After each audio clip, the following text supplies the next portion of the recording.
This is Good Morning Uganda.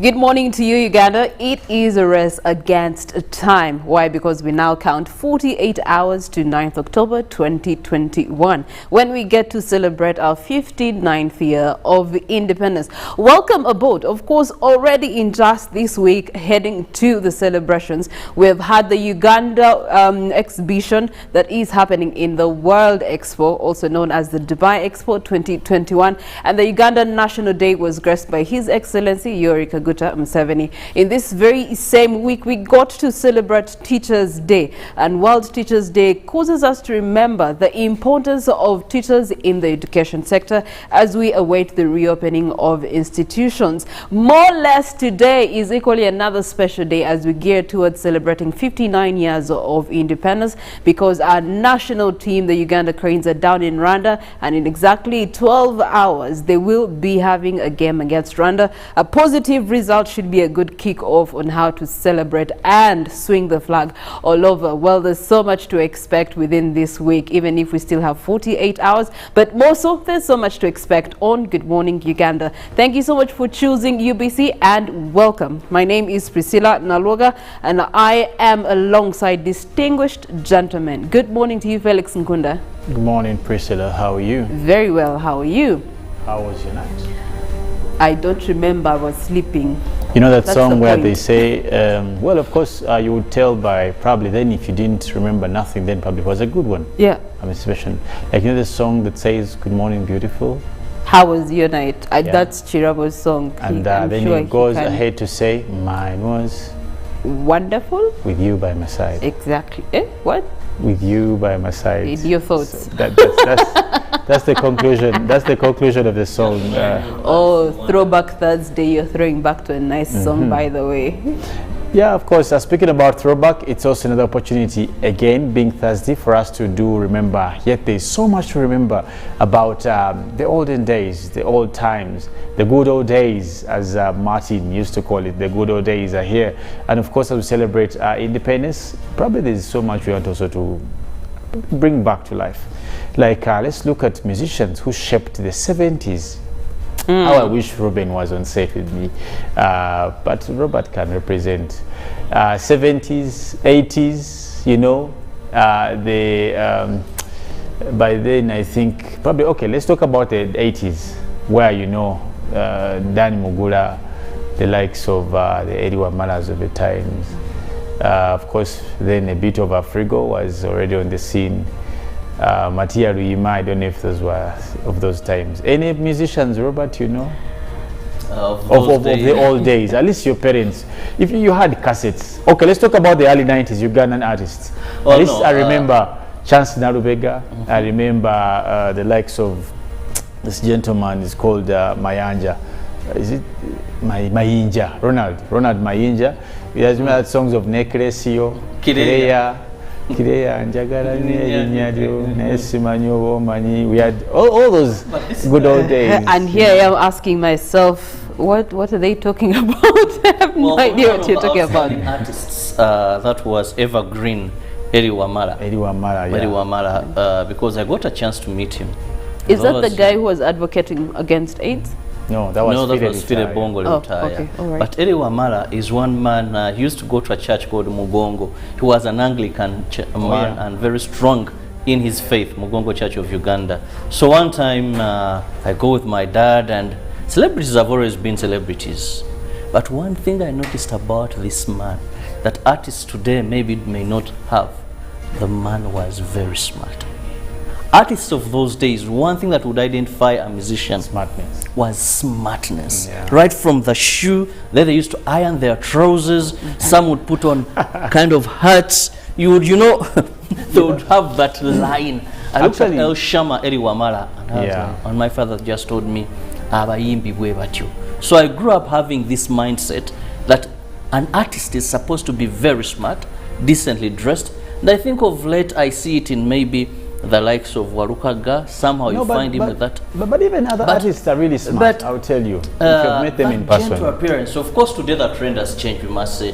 Sometimes to be a musician, you must have dreadlocks at some point. Because I see almost you have to consider that there's a certain age group that they have to appeal to. So sometimes, or most times actually, their dress code is compelled by the kind of audience that they are appealing to. Because you will find the same comedian in a suit because of political affairs. But then when he steps onto the stage, it's a different thing. Shut off, lots of chains. And, shut off. but Robert put in the aspect, the name Eddie Wamala, and for me, it would be doing injustice if I don't celebrate such a man.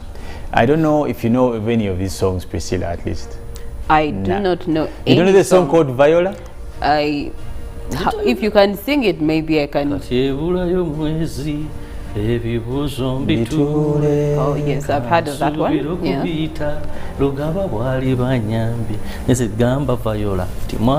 You should join local music. But he has another song they call. A nice voice for local music. Yeah, he has a very nice song they used to call Emirina.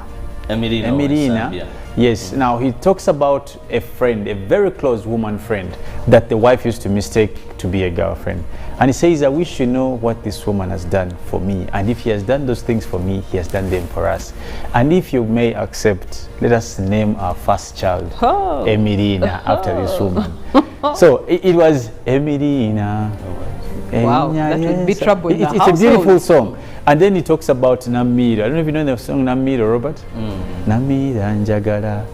Then, you know, there's that song also, Mwala Akola Munyonyi, you know, Obufumbo. It's beautiful. So many artists. And of course, as we celebrate.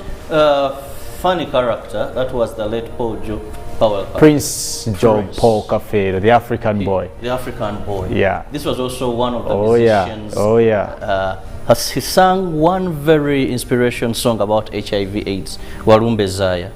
And you know, but that wasn't about AIDS. It was generally about this. Yeah, but at that time it was more taken to that, And you know, these guys, every word of the song had meaning. Contrary to sometimes where an artist will come out and even put money for a person who will come up with evidence of what he meant, then afterwards says that word has no meaning.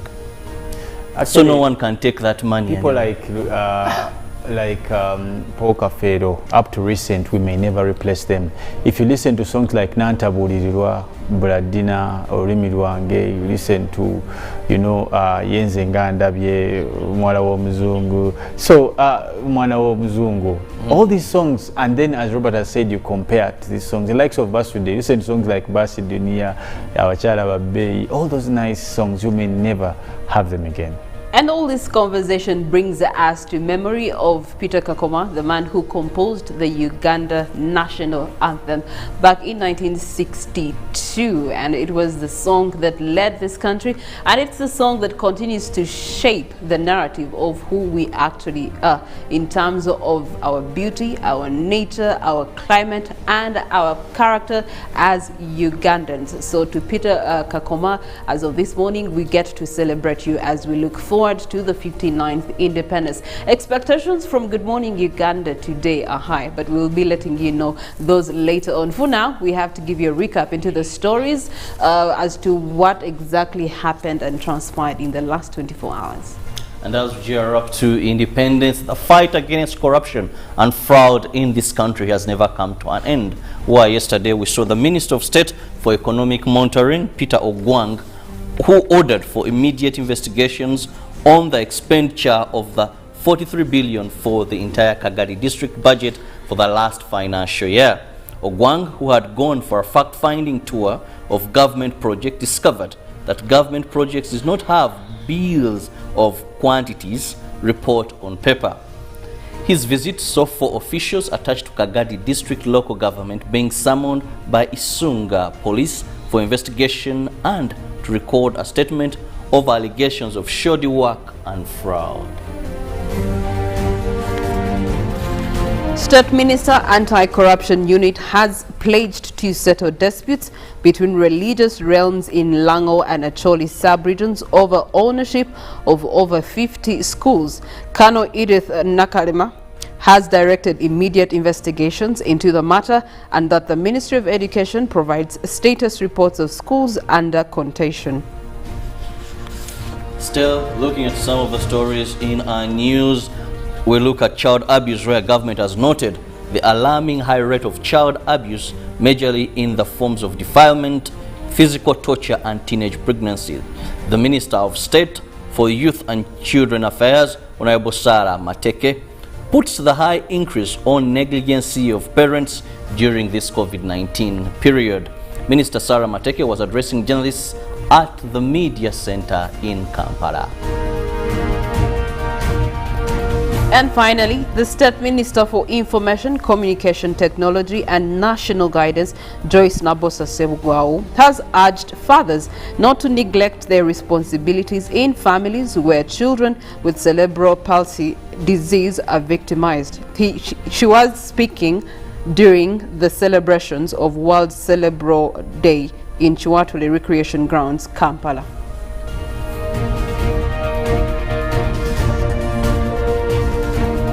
Our international stories, our first story will be looking at a prince, that is a Princess Haya. Dubai ruler had ex-wife's phone hacked. Now UK court makes mention. The UK High Court has found that the ruler of Dubai, Sheikh Mohammed Al Maktoum, interfered with British justice by ordering the hacking of the phone of his ex-wife, Princess Haya of Jordan. Now the phones of her solicitors, Baroness Fiona Halkson, QC and Nick Meyer, were also targeted during this divorce custody case, according to the court. Princess Haya said the discovery made her feel haunted and hunted. Now Sheikh Mohammed also denied such knowledge of these hackings. Now still in international stories, houses collapse after earthquake hits southern Pakistan, while we see at least 20 people have been killed after the earthquake struck Pakistan's southwestern provinces of Balochistan. Local officials said, with rescue teams attempting to clear debris and gain access to the area. 5.7 magnitude earthquake struck as most residents of the Hanai district, about 100 kilometers east province of the capital Quetta, were sleeping just past 3 a.m. local time. At least 20 people have been killed, and we are estimating that about 100 are injured. Provincial Minister Zia Longv also said to Al Jazeera. Now lastly, in international stories, we cross over to Africa, where we see malaria vaccine, a breakthrough for science. World Health Organization chief says now children across much of Africa are to be vaccinated against malaria in a historic moment in the fight against the deadly disease. Malaria has been one of the biggest scourges on the humanity for millennia and mostly kills babies and infants. Having a vaccine after more than a century of trying among medicine's greatest achievement. Now he came out to say that the medicine called RTSS was proven effective 6 years ago, and now after the success a pilot of immunization program in Ghana, Kenya, Malawi, the World Health Organization says the vaccine should be rolled out across sub-Saharan Africa and in other regions with moderate high malaria transmissions. When David Beckham, the renowned footballer, did a campaign against malaria, but the way he spoke was so gentle. I have no idea what this is about. Honestly, I don't understand. Was reading from a script. What this malaria is about, you know. But again, he was calling out for people to help with a certain campaign that was going to take help to one of the Saharan parts of Africa. Speaking of which, I think this is a good development. After 6 years, the approval that has been gotten for a malaria vaccine, this should surely bring down the numbers of children and people who die of malaria every single day, not even just a week or a year, but every single day people succumb to malaria, and it's not good, especially for Africa, where just even nature complements the spread of the disease because of the shrubs, the forests that we live in. Yeah, we still have nature that attracts these kind of diseases. And actually, when we look at our country, for example, Uganda, malaria is the #1 killer of infants. #1 killer of infants. It's sad. Yeah. It's very, that very is in sad. our country. And if you have to look at statistics, how many children die of malaria? We have had a couple of campaigns. You remember the DDT campaign? DDT. where we saw Ken Luchiamuzi protest, and there was that is the aerial spray of and then they went to we were trying to see how best can we stop. Government and the World Health Organization have injected so much in malaria treatment, distribution of mosquito nets, and now a vaccine. To me, I think is the way to go. Reason being is that malaria now, when a child is affected by malaria, it will not be able to cause death because they will have the immune system that can fight this disease. Yes, they'll still contract it, but at least we know that they will not go to that extreme of being hospitalized and then the extreme of death. So to me, it is the way to go, and we thank the breakthrough the science is doing of late. Boosting one's immune system is something very great, and here is Mr. Hallelujah this morning, telling you that there are so many drinks on market, but you need something that is going to boost your immune system, because once you boost your immune system, even when diseases attack you, you have the capacity, the body has the capacity to fight those diseases.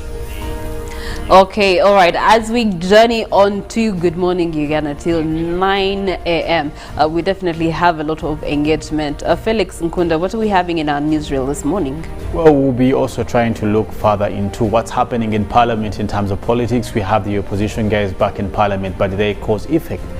Did they achieve what they wanted? Or probably this is one of the stances that will never make sense. Or what sense do we make out of such a stance? Okay. Robert Chirabo will be hosting Good Morning Uganda agenda, and our agenda today being? We're expecting, that is the Community Liaison Officer, Uganda Police, where we want to look at 59 years. How has the police evolved over time to become what it is today? Please talk about the uniform evolution also. But why can't they go back to shorts? Yes. Well, recently they did something, the traffic did something. If you look at that uniform the traffic have, it has some similarity with the then police at that time. Okay. But Priscilla, you talked about the national anthem earlier, and just a quick one. I've been here thinking, imagine if we had to put artists today to compose the national anthem again. If the national anthem would be composed in current day time. Like to compose another one? No, let's imagine we are to compose it now. Yes. Do you well, what kind of anthem do you think we have that has a bit of raga, baxi raga, no, ngomanganda? Of course not. You have to respect the song of the nation. You will be shocked, by the way. No, I mean, they can get the current song, do their remixes and their own versions, but there's a particular genre that music is supposed to be in. And now, if they're challenged to compose a new one, it will all have to be within the content of the song rather than the genre of the song, because the genre should be in one. When we talk about the national anthem, do national anthems have videos? They have what? Videos.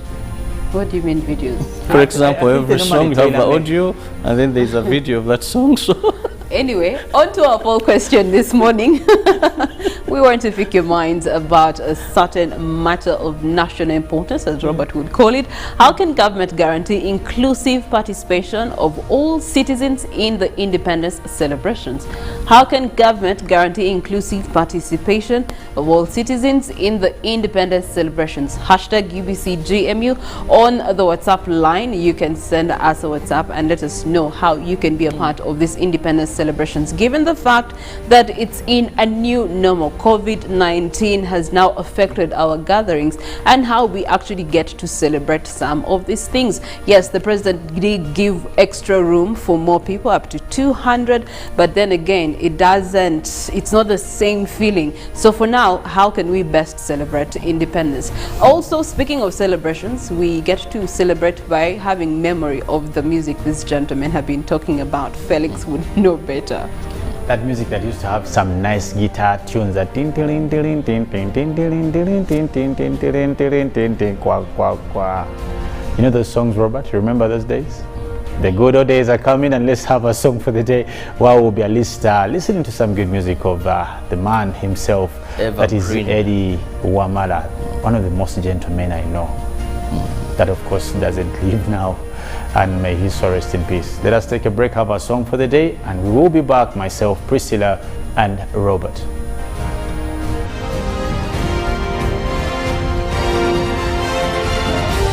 This is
This is Good Morning Uganda.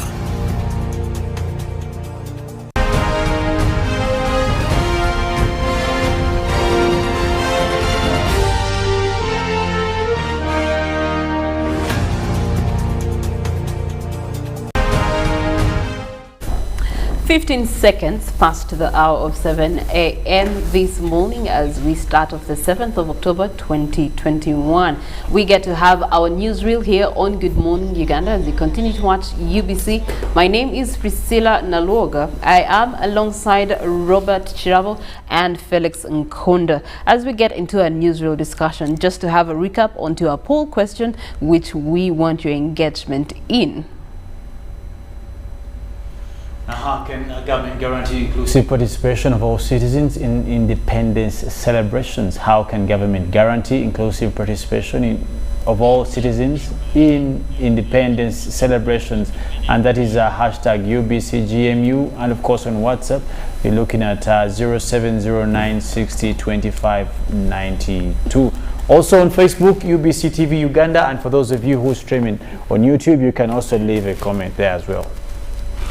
All right, thank you so much, Felix. Now we get into the newsreel for the day, where we get to discuss the return of opposition MPs into Parliament. Just a recap of how all this came down to an opposition MP and other MPs boycotting parliamentary sittings.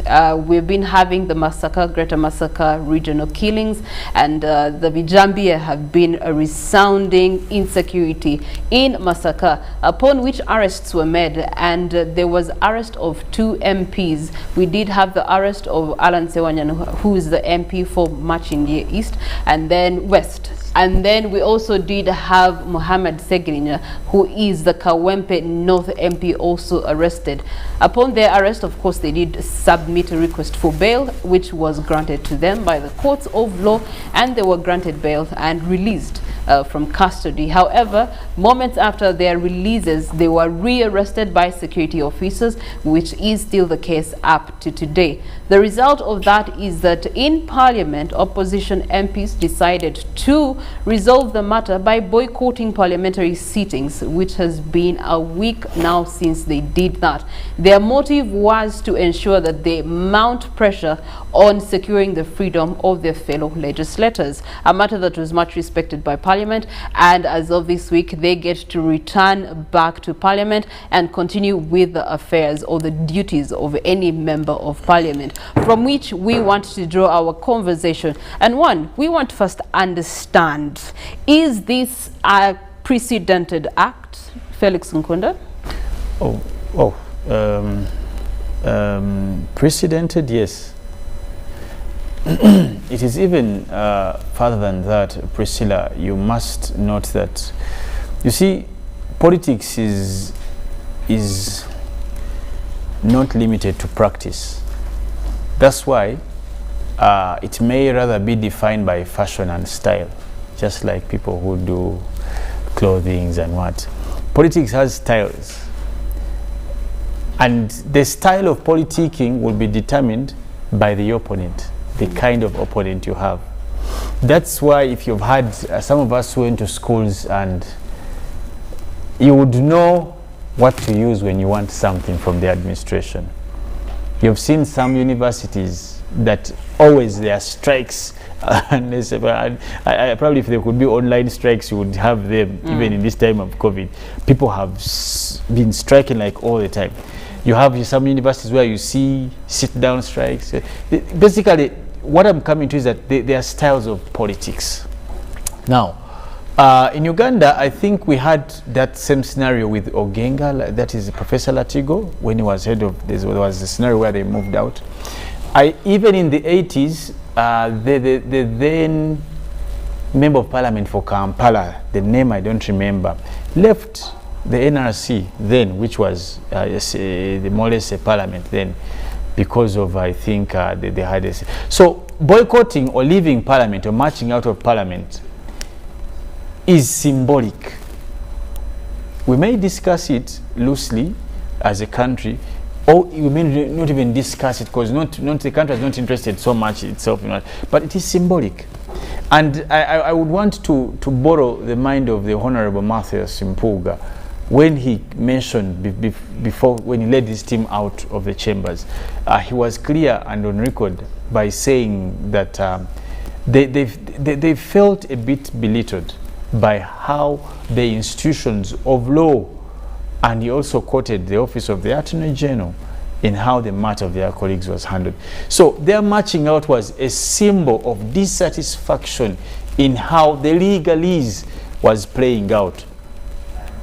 And the same was directly attributed to the normatives of abuse of institutions like the judiciary, because the judiciary had granted bail and later on people were rearrested. So when you ask me how it is precedented, as a matter of fact, yes, and not only in Uganda, in most of the jurisdictions that appreciate the Anglophone political practices, where you see the opposition and government representation in terms of business in the parliamentary plenary sittings. So it is precedented, and it is a fashion of politics. Today you may see people march out. The next time you've seen them boycott national occasions, you've seen FDC said, you've seen even them boycott national forums like the iPod, where some parties have said you won't be party. Even you've seen some parties boycott. Remember the time when they refused to send representatives to the East African, the IALA. So boycotts are a style of politics. But let me add this as lastly about the issue of precedent. It is absurd if a political boycott as a style of politicking doesn't yield the latter. Okay. It is absurd. All right. We get to look at the styles as he has stated them, styles of politicking. Back in 2017, there was the age limit conversation, Toji Kwatako, and how opposition leaders responded was by, you know, having a fight or fights within the floor of parliament, which did not go very well. They were ushered out with heavy security. This time around, we see the opposition members of parliament applying respect to the house that they are in, and also respect in terms of the protest that they were putting out, marching out a polite way that they did it. Causes us to think of civility, because one of our worries for the opposition leadership and team was that they're going to bring chaos in the house. No, but so far, maybe this is changing the narrative. I don't think they can attempt that way anymore. Robert, what do you have to say about that? For me, one of the things I look at, yes, Felix said this is a style of politics, but anything you do, you must evaluate its impact. Felix has given us precedences where we've seen these people, precedents, where they have walked out of parliament. The biggest question I was thinking of when I saw this happen, I was like, now what impact is this creating? Today, as they have returned, the Honorable Matthias Mpuuga says, we are not back here because things are okay. We are here because we are legislators, we are members of parliament. We have business to do. And that is why you saw even on that very day, they had to pass the Administration of Parliament Amendment Bill 2021. That we are here because we have work to do. But we would have loved maybe not to return until certain things have been dealt with.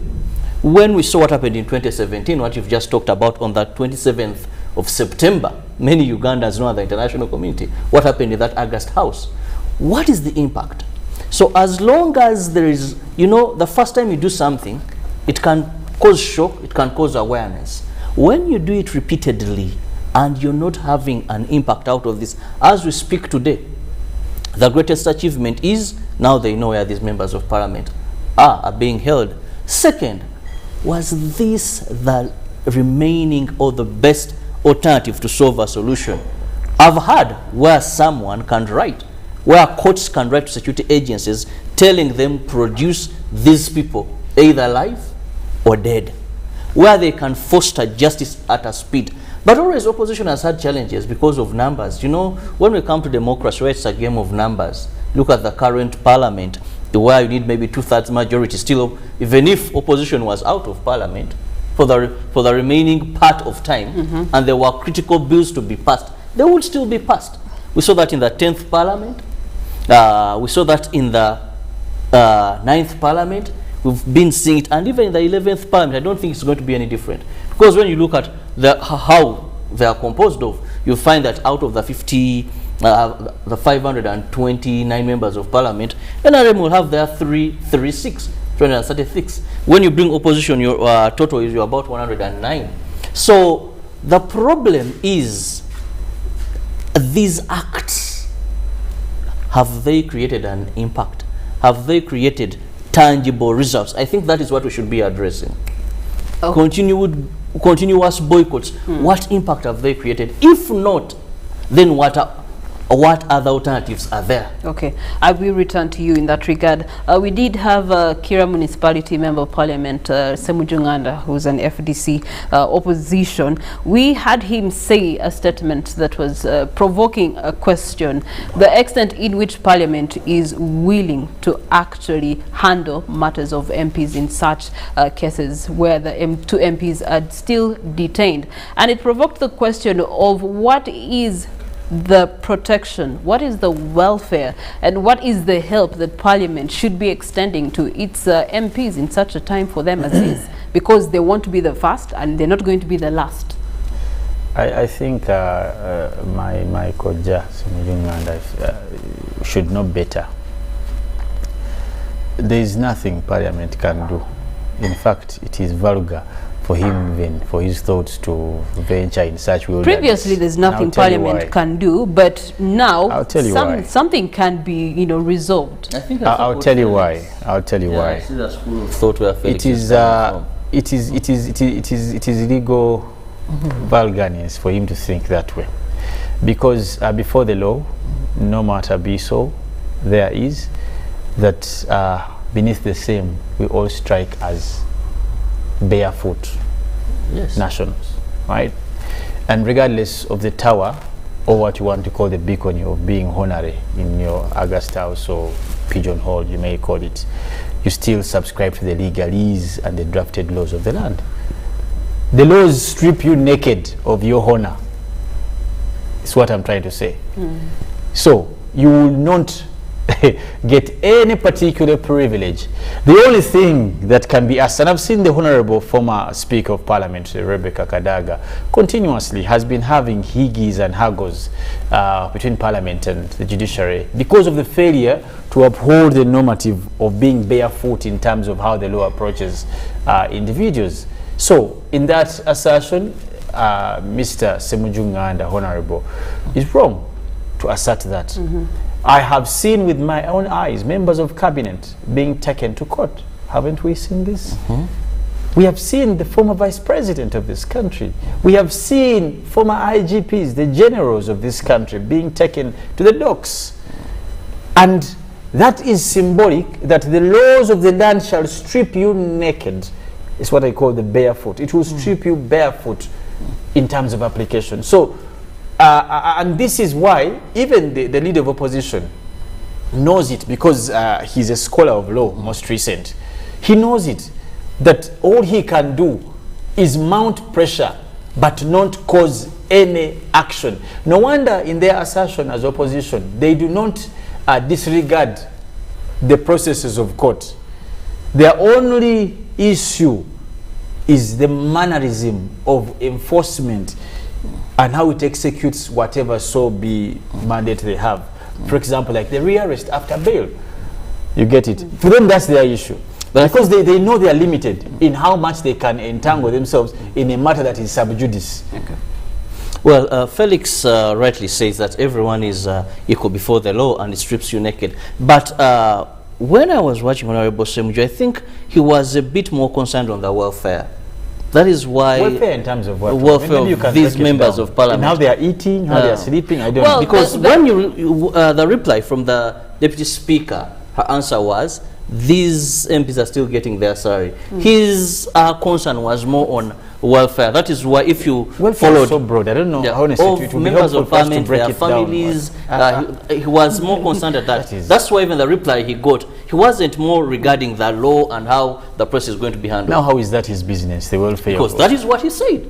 So Anyway, And he's looking out for his fellow comrades. Then let him in take that food to regard. the homes if he's talking But about their families. as Remember the the Deputy Parliament. Speaker did commit that they're still receiving their Yes, sir. benefits, Yes. even if they are in detention right now, which causes us then to move and ask ourselves, does this have any effect at all for now, the time that they were away in the house, and also them returning? Does this cause any effect, Robert?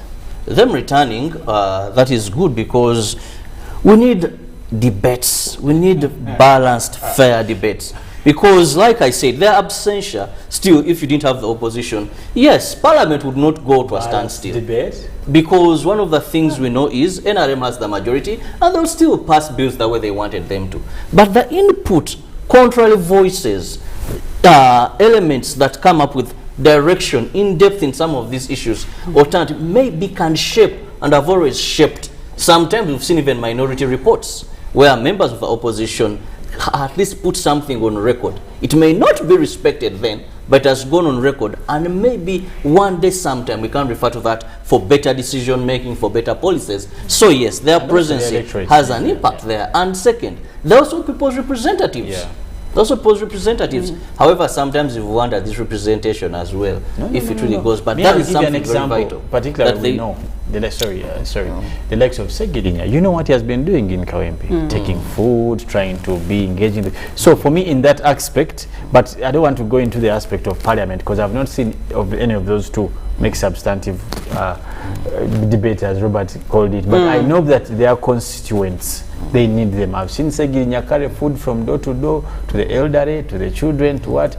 Segirinya I don't know so much because he's my colleague's MP, so maybe. But at least I've seen social media and TV for Segirinya. Which, Yes, as which you may were- not be actually one of the fundamental roles, but at least it's something that he has been doing. For Sewanyana, he's my member of Parliament, but in terms of outside work, outside of the fundamental roles of a member of Parliament, he's not been that very much of that. Okay, all right. So as the intent was to actually mount pressure on securing freedom for their fellow legislators, is this achievable in such a time as this, when we do have the president continuously calling for a removal of bail, and then on the other side the courts of law are insisting that we are going to go by that which was written in regards to the same? You see, Priscilla and Robert and our viewers, there's something beautiful about law. And you see, for a country to qualify to be called a civil state, it must surpass a particular era of practices. It must surpass a particular way of doing things for it to be qualified to be a civil state. Now, civility of such a state earns you international recognition, and that's why it is acceptable for us. You've had lots of countries coming out to say some statements about us, you're doing this wrong, because you have been elevated to a level of civility. There are things that cannot be or shouldn't be done in a civil state because of individual interest or individual projects. And His Excellency is clear on record, and I think I want to get him right. When he alluded to the fact in relation to bail, he also mentioned, I am going to call my people. He knows the right channels. You remember he talked about having a caucus of his people and sell to them what he thinks, what his true sentiments Which caucus he had, and the NRM members of Parliament, their response was that before it is done, we need to first go back and have consultation on this matter before it is just easily agreed upon. Which is fine. Now, that all is the evidence that there is a standing constitutional practice, or what we call constitutionalism. Back to the question, Priscilla, you're bringing in is that the fate of these honorables is in the dire state of the judiciary. Why do I use the word dire state? That the judiciary can only do much as what it's given. You get the point? There are people who do investigations. This must be presented to in court and charges preferred against them. Because when they were rearrested, remember the police came out to say that people were they had other charges against them and blah blah blah and what. And actually, that's what, you know, now they have not yet been taken to court up till today. But remember, the law provides something. there's a 48 window, if you remember. But also, the lawyers, I don't know up till today, I'm not informed if they have also made an application for what we were discussing with Robert earlier, a writ of habeas corpus. I don't know.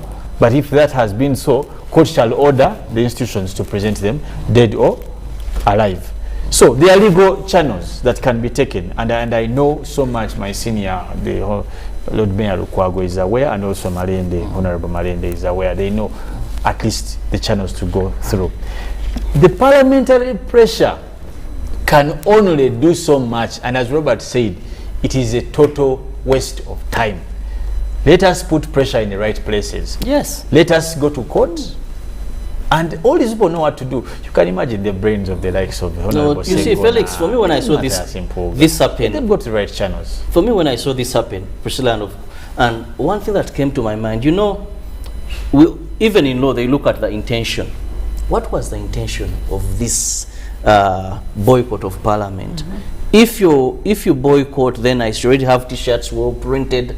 You get it. Then you sit out and pose. I think we've done so much for camera.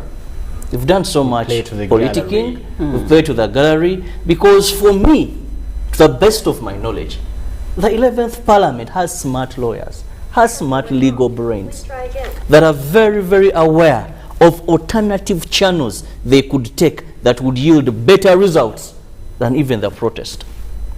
But that is what they chose to do. Whether this can yield any better, well, the laws of the land, what do they say?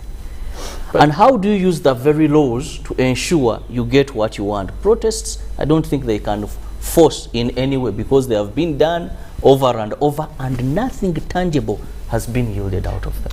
Okay, all right. In conclusion of this conversation, the return of the members of Parliament in opposition coincided with the passing of the Administration of Parliament Amendment Bill 2020, and this is the first bill that has been passed by the 11th Parliament, in which it included the Deputy Speaker to now be included as a full member of the Parliamentary Commission, and that means that she can now also chair sittings, parliamentary sittings, in the absence of Right Honourable Speaker Lanya Jacob. It also did scrap the autonomy that is on the Rebecca Kadaga Institute of Parliamentary Studies. You know, that was a positive that had come out of the 10th Parliament, that as we had been querying and questioning MPs we are electing into leadership, what is their stance? How much do they know of conduct and ways of doing business or legislating on behalf of their constituencies in Parliament? And that mission was going to be taken care of by this institute, which now is going to be lying under the Parliamentary Commission as well as other parliamentary departments. Now back to our poll question this morning, where we want to find out from you in regards to how can government guarantee inclusive participation of all its citizens in the independence celebrations? Hashtag UBCGMU. Picking up on some of the responses that have come through on WhatsApp.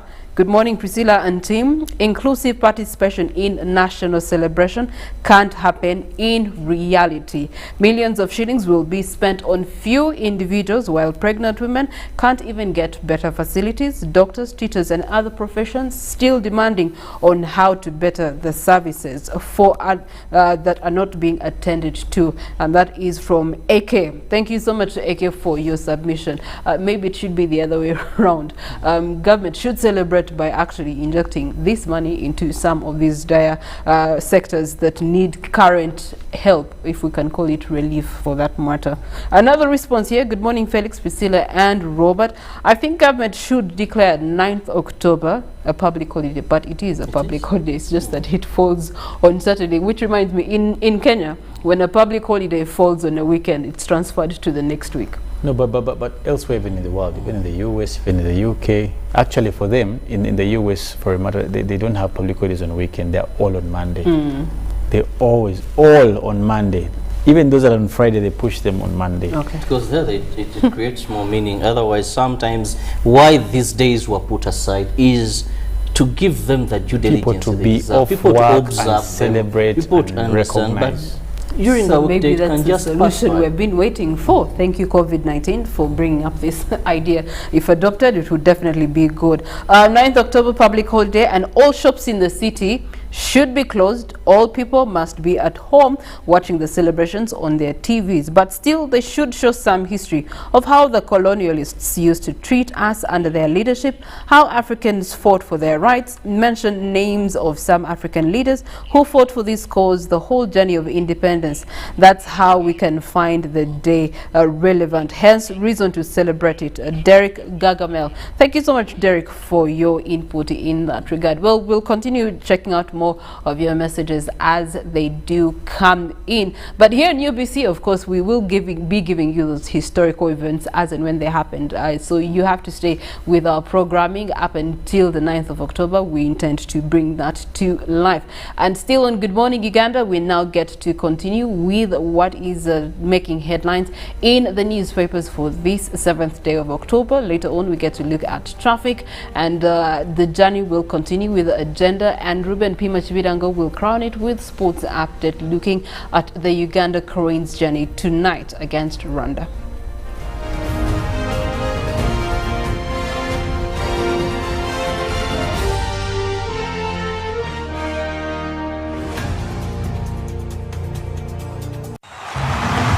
A derby is a game between local teams in the same geographical location and even share the same borders. In a football derby, tempers player and emotions tend to be overheated. And as for Uganda versus Rwanda game, it is an East African derby that brings Kigali and Kampala to a standstill. Pull out your popcorns, sit and relax as you support the Uganda Cranes at the comfort of your home at exactly 7 p.m. live on UBC TV and radios. UBC, your #1 for sports.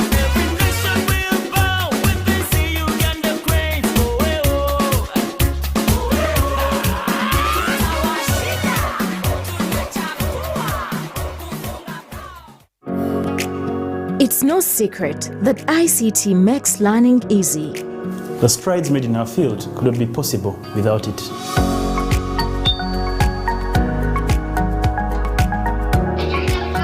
And now we can watch our favorite show. My radio is my best friend. UCC provides an enabling regulatory environment and policy guidance for healthy competition. We also facilitate ease of doing business in the communications sector through licensing, standardization, spectrum management, tariff regulation, rural communication development, and consumer empowerment. An informed consumer is an empowered consumer. UCC supports local content and innovations. Driving the development of a robust communication sector in Uganda is Uganda Communications Commission. You know, you could just buy a new smartphone from anywhere in Uganda. Dial *175 *94# to activate their 100% double data bonus offer on weekly or monthly bundles for 3 months. Better yet, you automatically receive free 1 GB valid for 30 days. You are hooked already, aren't you? Enjoy 100% double data bonus from Airtel. Buy a smartphone from anywhere in Uganda and insert an Airtel SIM card. Dial *175 *94# to activate a 100% data bonus offer on weekly or monthly bundles, valid for 3 months. Dial *175# and select your preferred bundle to activate a 100% data bonus offer on weekly or monthly bundles, valid for 3 months. Airtel, the smartphone network.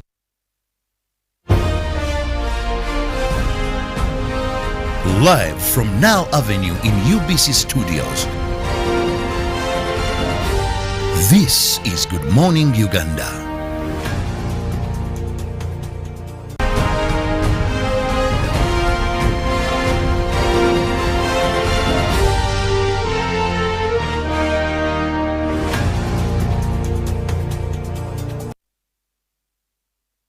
Wherever you are, we are coming to you live from the Pearl of Africa, and that is from our studios here at Uganda Broadcasting Corporation, UBC, where we make sure every morning you're well versed with the happenings locally and internationally. So make it a date not to miss being informed with the right information every weekday from 6 to the hour of 9 when Ruben crowns it all with the world of sports. Let's look at what is happening in the print media. This morning, the New Vision has a very big headline there. Land officials probed over 500 fake land titles. 500 fake land titles. Wonders never cease to end. Then First Lady commissions Gaya's that is Dom, and that is the Minister for Sports, Education and Sports, and also the First Lady, Agent Museveni. They're accompanied by Higher Education State Minister Dr. Chrysostom Muyingo. Still looking at the New Vision, Mbarara, Chambogo, Guru Busitema, and Kabale University admission list out. So for those that are going to be joining university, we look at still in the education column where there's Senior 3 and Senior 2 work for you. There's English, computer, physics, mathematics, and entrepreneurship there for you. People who evict widows face jail. Issues of eviction are a challenge to our country, but now, yes, echoing of that, people who evict widows and orphans from property they lawfully occupy will be jailed. The New Vision still brings you more regarding tenders there and opportunities for you. Minister says, and also all teachers need counseling before schools reopening. And in the relationship pullout, he proposed at a friend's wedding meeting.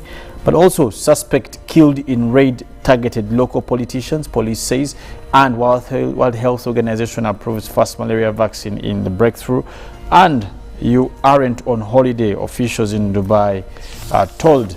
Now also inside the papers, we're looking at leaked papers reveal Muhwezi offshore links and Kadaga's name erased from Parliamentary Institute. From the archives, Minister of State for Environment, JJ Odong shakes hands with then Managing Director of National Water and Sewage Corporation. Now today in history, Tanzanian police arrives to train Ugandan police, that is in 1979, and US-led attack on Afghanistan begins.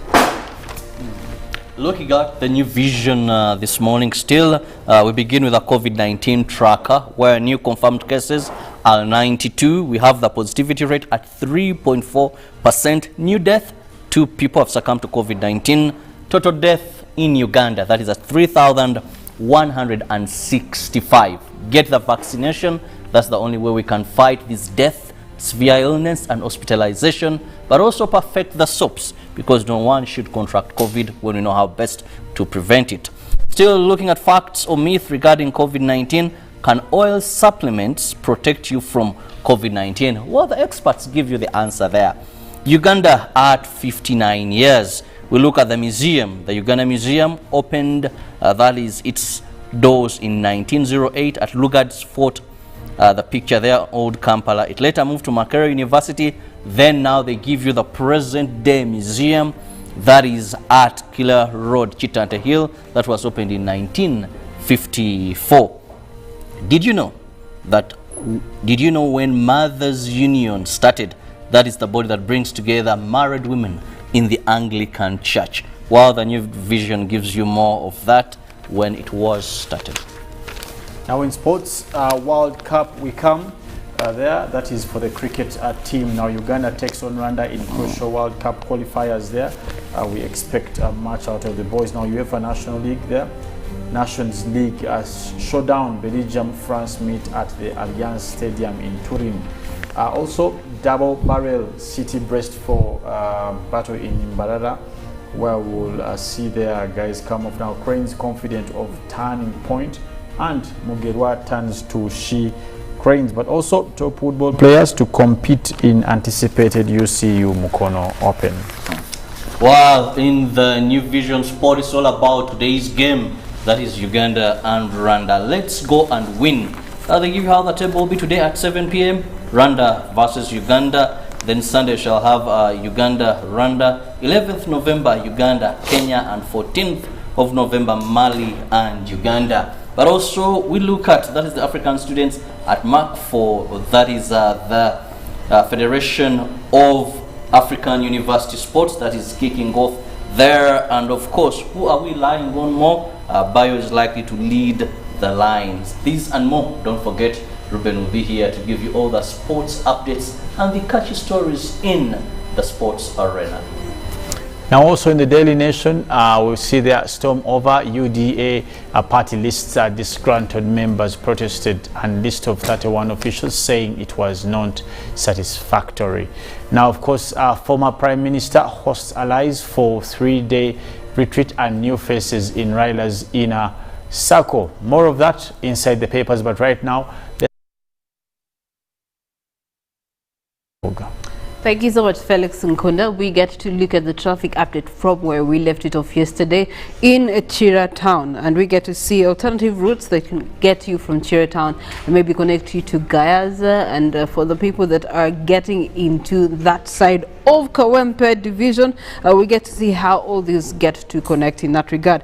Getting our traffic from Chira town, of course the expectation is that at 35 minutes to past 7 a.m. you do have a lot of jam because people are trying to maneuver their way into town to start with the day's affairs. And so we get to see that within the trading center there's some traffic that is coming through, especially for people who stay in Burindo, Nsasa and the likes, that traffic. But away from that, you get to see that connecting to Mbogo Road is not such a bad option. But into the area of Chirabuwate, we get to look at Kasangati Namugongo Road, which connects people who stay in Chira and Buwate and block 191 into the Gayaza Kampala Road. And this is where they say Kumwenda or Kumbuzi. That would be the other word. And so you get to see that in this particular territory, the expectation is that there is a lot of traffic jam, and that's because this is a cross section of the road, everyone wanting to access the route. Of course, the Kampala-Gayaza Road is the main route, so it affects the traffic flow of people that are coming in from Namgongo, and equally people that are joining Kasanga-Timatuga Road. That is where you would be finding some sort of jam at the Kasangati police station. You also do have jam that is coming in from Gayaza, heavily infested around the trading center there in Kasangati, which shows you that if you are coming from that direction, you might have to put in a consideration of patience, because clearly the outskirts routes would be not user friendly. Into Wampeo on Gayaza Kampala Road, not much traffic that we experience there up until we come to the interaction of the Chisasi Chanja route, which is in Chitetika also. It brings out some sort of a red line here for traffic that is coming in from Gayaza, Kasangati, but then on the Chisasi Chanja road, except for the red zone that we are seeing far away from the junction, we don't expect much jam for people that are coming in from that area code connecting to the Kampala-Gayaza road. The other road that I had the pleasure of using most recently is Wadigo Road. Now if you follow Wadigo Road, you can actually end up in Mawanda Road. For those of you that are not interested in seeing jam, you follow Wadigo Road, and Wadigo Road is definitely going to take you through Komamboga, and it's the very same route that then brings you and connects you into Chevando, and in Chevando you then obviously get to connect to Mawanda Road, you get to connect to Gayaza Road, you also get to connect to the Mulago roundabout. I think that's the best shortcut, given the fact that right now the Kalere roundabout, which is coinciding with the Kampala Northern Bypass, is still under construction. So one route of the traffic that is coming into town is totally closed off, and so they're using the one road on the other side that should be taking traffic as a two-way traffic route for people that are coming in from those area codes. And that explains the reason as to why we rather have so much jam expectations building up from between Komamboga and Chevando area code, simply because of that issue. And so now everyone is using the Chevando Ring Road as an alternative to get past Kalere and be able to join back on Gaza Road to avoid the traffic jam. Now a sneak peek into that traffic jam that we are talking about on the Kampala Gaza Road. This entire lane is under total close off, and there's even police that is managing that. And so for traffic that is coming in from Kalere, traffic that is coming in from the Kampala Northern Bypass, they all have to have the patience to either wait and cross through or to actually wait and be allowed permission to continue on the Kampala-Gayaza Road. So those are route considerations for you this morning. In Chanjambogo Road, you don't expect so much jam. We do have another area that is indicating a lot of jam, and that is the Bwaise roundabout, which brings in traffic from Makerere Kavule. It brings in traffic from Mulago. It interacts with traffic that is coming in from Chikonyisa, Apollo Kagwa Road. It also deals with traffic that is coming in from the other side of the city, and that is Masaka Road, Busega, Bulenga traffic, all which may interact with the Mwaise roundabout. But as of this morning, right now, we do have 20 minutes to 7 a.m. and it shows that there's red zones, meaning that the jam is on a standstill, especially for those that are coming in from the bypass and are trying to connect to either Sa Apollo Kagwa, which has a red zone away from the roundabout, and also the traffic that is trying to engage the roundabout from Bombo Road. You also get to see that they're having a challenge there. Bwaise Market area is indicating lots of traffic. Obviously, the Nagweru cross through also contributes to this traffic, and the fact that the traffic lights only give you like less than a minute to actually make a move for whatever direction you're coming in, which doesn't handle the nature of traffic that is expected in the Kawempe division, because this has become heavily a residential area.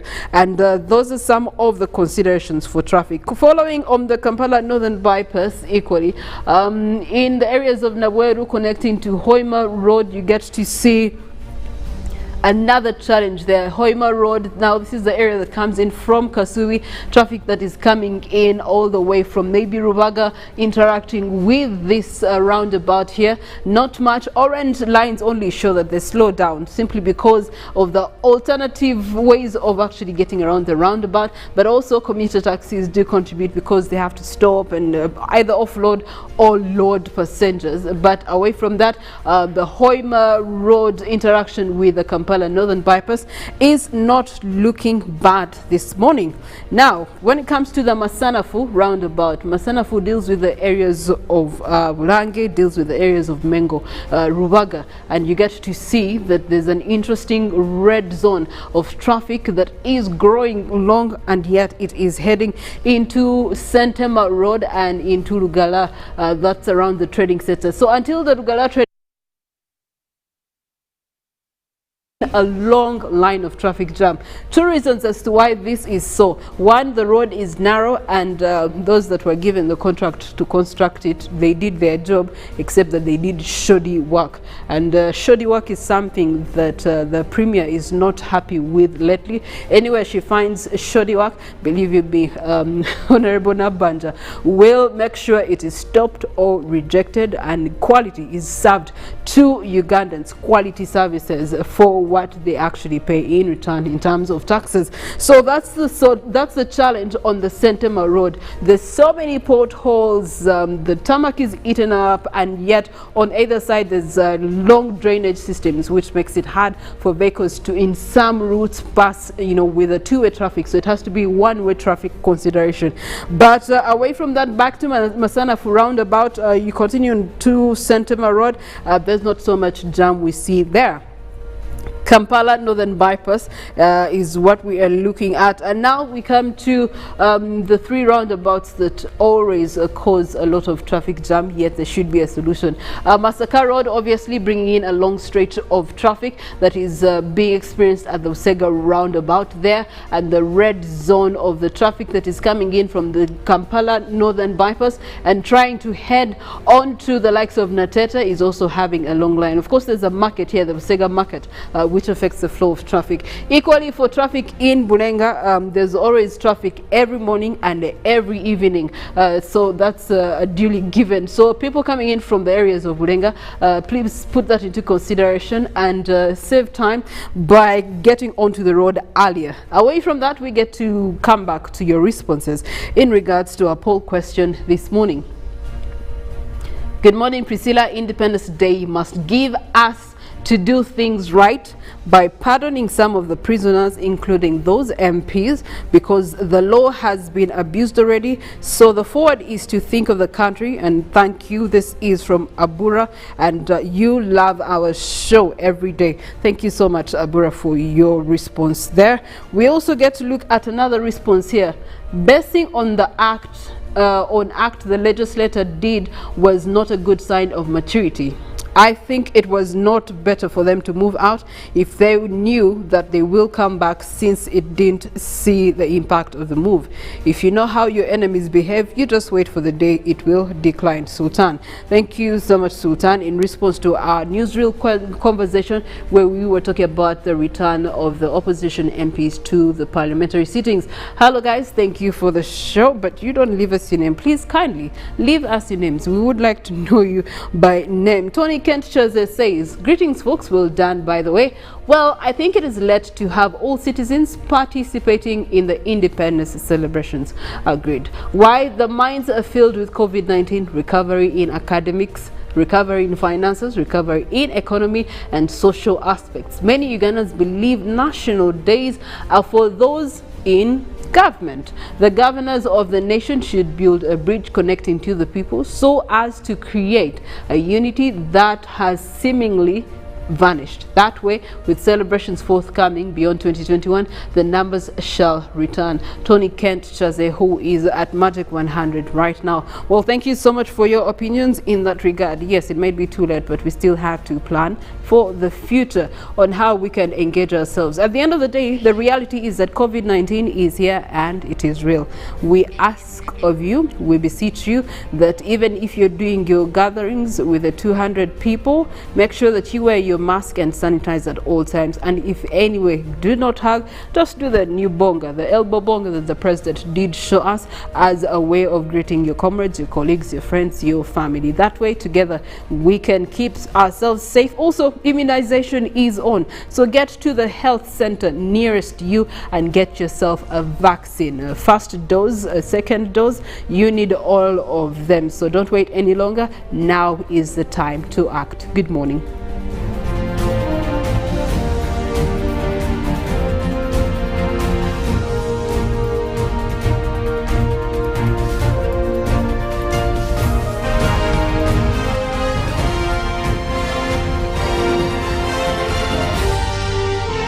This is Good Morning Uganda.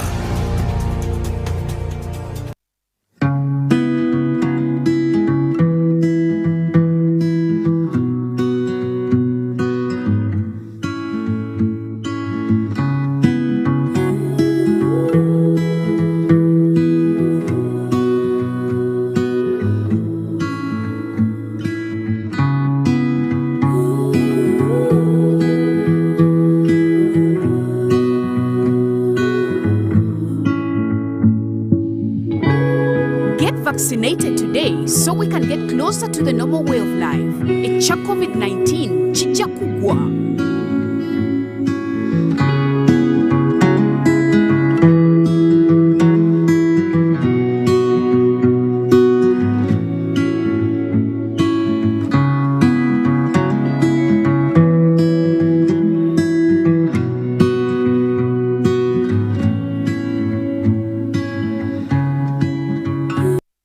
Patriotism is a feeling of love, devotion, and the willingness to sacrifice for one's country. I say no to corruption because I put my country first. I choose peace over violence because I put my country first. I love Uganda. I serve Uganda. I sacrifice for Uganda. I'm loyal to Uganda. I love myself. Be patriotic. Uganda first. This message is brought to you by the National Secretariat for Patriotism Co-Uganda, Office of the President. A derby is a game between local teams in the same geographical location and even share the same borders. In a football derby, tempers player and emotions tend to be overheated. And as for Uganda versus Rwanda game, it is an East African derby that brings Kigali and Kampala to a standstill.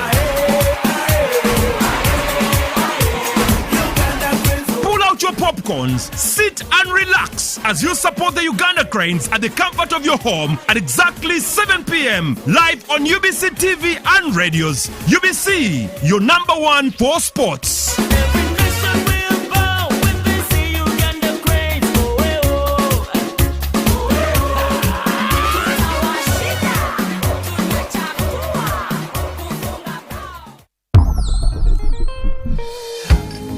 Welcome to the home of our stars. Come on in. We have our movies, gossip, reality, conflict, tulinane comedy. Baserebu bafebona live right here, because no matter where you go, this is the home of our stars. This year, as Palm is a valuable metal. Is this expression about babies eating metal? Let's find out. Jonathan, last night at Kim's party, everyone talked about how they went to the best schools and how they're making tons of money. Well, they must have worked hard to get to that point, right? Yeah, I don't think so. They were just born with silver spoons in their mouths. Yeah, I know the type. They can be a little annoying. Someone who is born with a silver spoon in their mouth is born into a family of wealth and privilege. We use this expression in a negative way to describe someone who is successful only because of their family's money and connections. And that's English in a minute. Pick of the day on UBC, brought to you by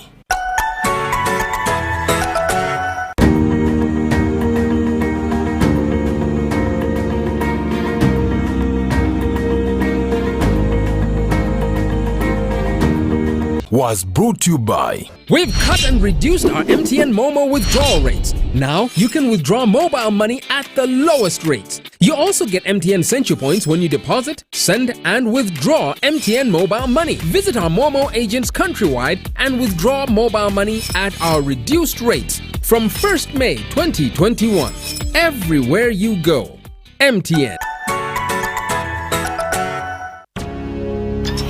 buli munya-Uganda nayitinga amakuru marungi. UBC West eyina amakuru marungi kandi agali kwesigwa. Leero za program zaayo ziri omu Lunyakitara hamwe n'Orufumbira. UBC West eyina tekinologiya ey'omulembe eri kugibaasisa kuhika omu bicweka byona omu ihanga nangu n'aheeru y'eihanga. Tukwatire aha frequencies ezo: Kisoro 97.7 Fama, Kalari 93.7 Fama, Hoima 99.1 Fama, Kampala 105.7 Fama, Mbarara 97.4 Fama, Futpoto 98.8 Fama, Masindi 5 Fama. Kurikiriza UBC West ohurire embaganiza. UBC West empika huna.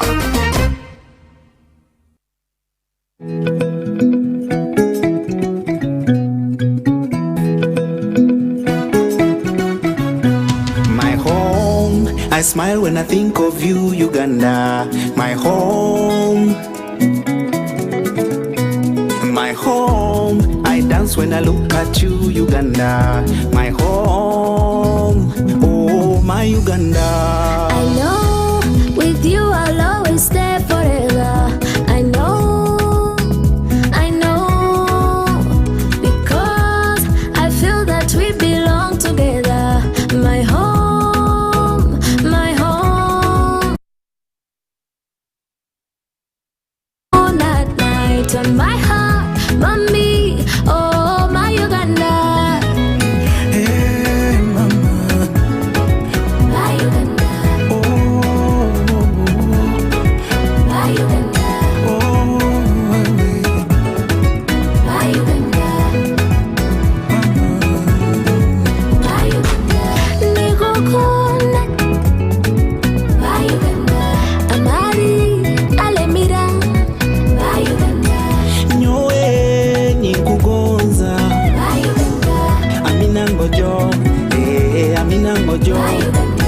MTN, we look forward to starting another exciting journey together to grow our home, Uganda.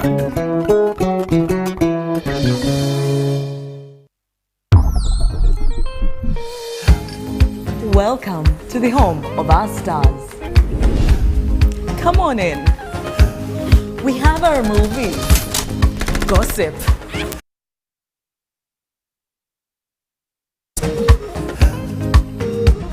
tulinane comedy. Basirebu bafe bonna live right here. Because no matter where you go, this is the home of our stars. This year, as Power Magic Mix 3, we are delighted to invite you to see, experience and celebrate with us. Power Magic, the home of our stars. Multi-Choice Uganda is regulated by the Uganda Communications Commission.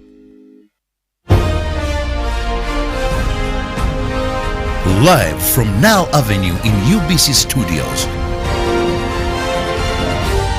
This is Good Morning Uganda.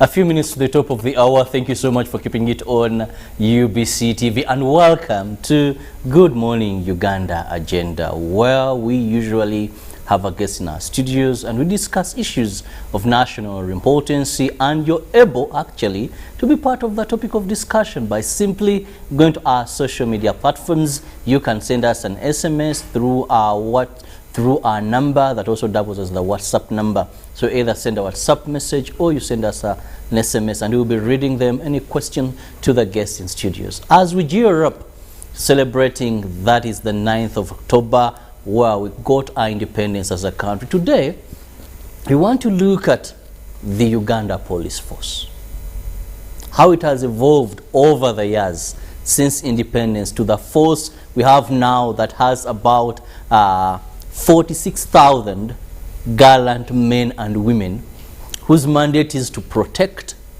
both life and property, to detect and prevent crime, among other functions. And with me in studios is the Community Liaisons Officer, that is Uganda Police, Afande Anatoli Moletera, with whom we are going to be discussing this. A man who has been in the force for over 20 years, well experienced, very knowledgeable regarding the force, that is the Uganda Police Force. Afande Anatoli, you're most welcome to our studios this morning. Thank you. Oh, you're looking smart. Equally so you are also smart. Thank you. I love the uniform. How I wish you had the prerequisite now to join. To join? Joining the force now. No, let me do my ministry this side. Okay, but because right now, you'd really love to serve in this way. But you know, when we talk about the police force, especially in relation to the roles, even citizenry have a role to play in as far as security is concerned. So I appreciate your calling, especially in being that side, that you are part and parcel of us. So I really want to appreciate that. You're just reminding me of a day I told someone that I have the right to arrest you and hand you to a lawful authority. Very true. They were saying, where is your warrant card? I told as a responsible citizen, I have the right, I can arrest you as long as I hand you to the rightful, that is police. Yes, and I need you to always become very well informed and quoting for them the Criminal Procedure Code, Section 15, that empowers the community, the members of the public. Under that Criminal Procedure Code, it is called the citizen's arrest. So equally so, you don't need to have a warrant, but as long as you exercise. However, that is conditioned. One, it is on suspicion that somebody is suspected to commit crime. You don't expressly say you have committed crime, but you suspect that somebody has committed crime, and therefore you take him as a suspect. And the police will conduct what we call a arrest under that section. Well, Afande Anatoli, we're going to be celebrating 59 years of independence. That is just on the 9th, just a few hours from now. And we want to look at this force today as we boast of our own force, as we talk about a force that is now Uganda People's Police Force, away from the then colonial police that was really pushing for the benefits and a mission of our colonial masters. Let's begin at that, right from independence. How have we moved through the lanes to where we are today?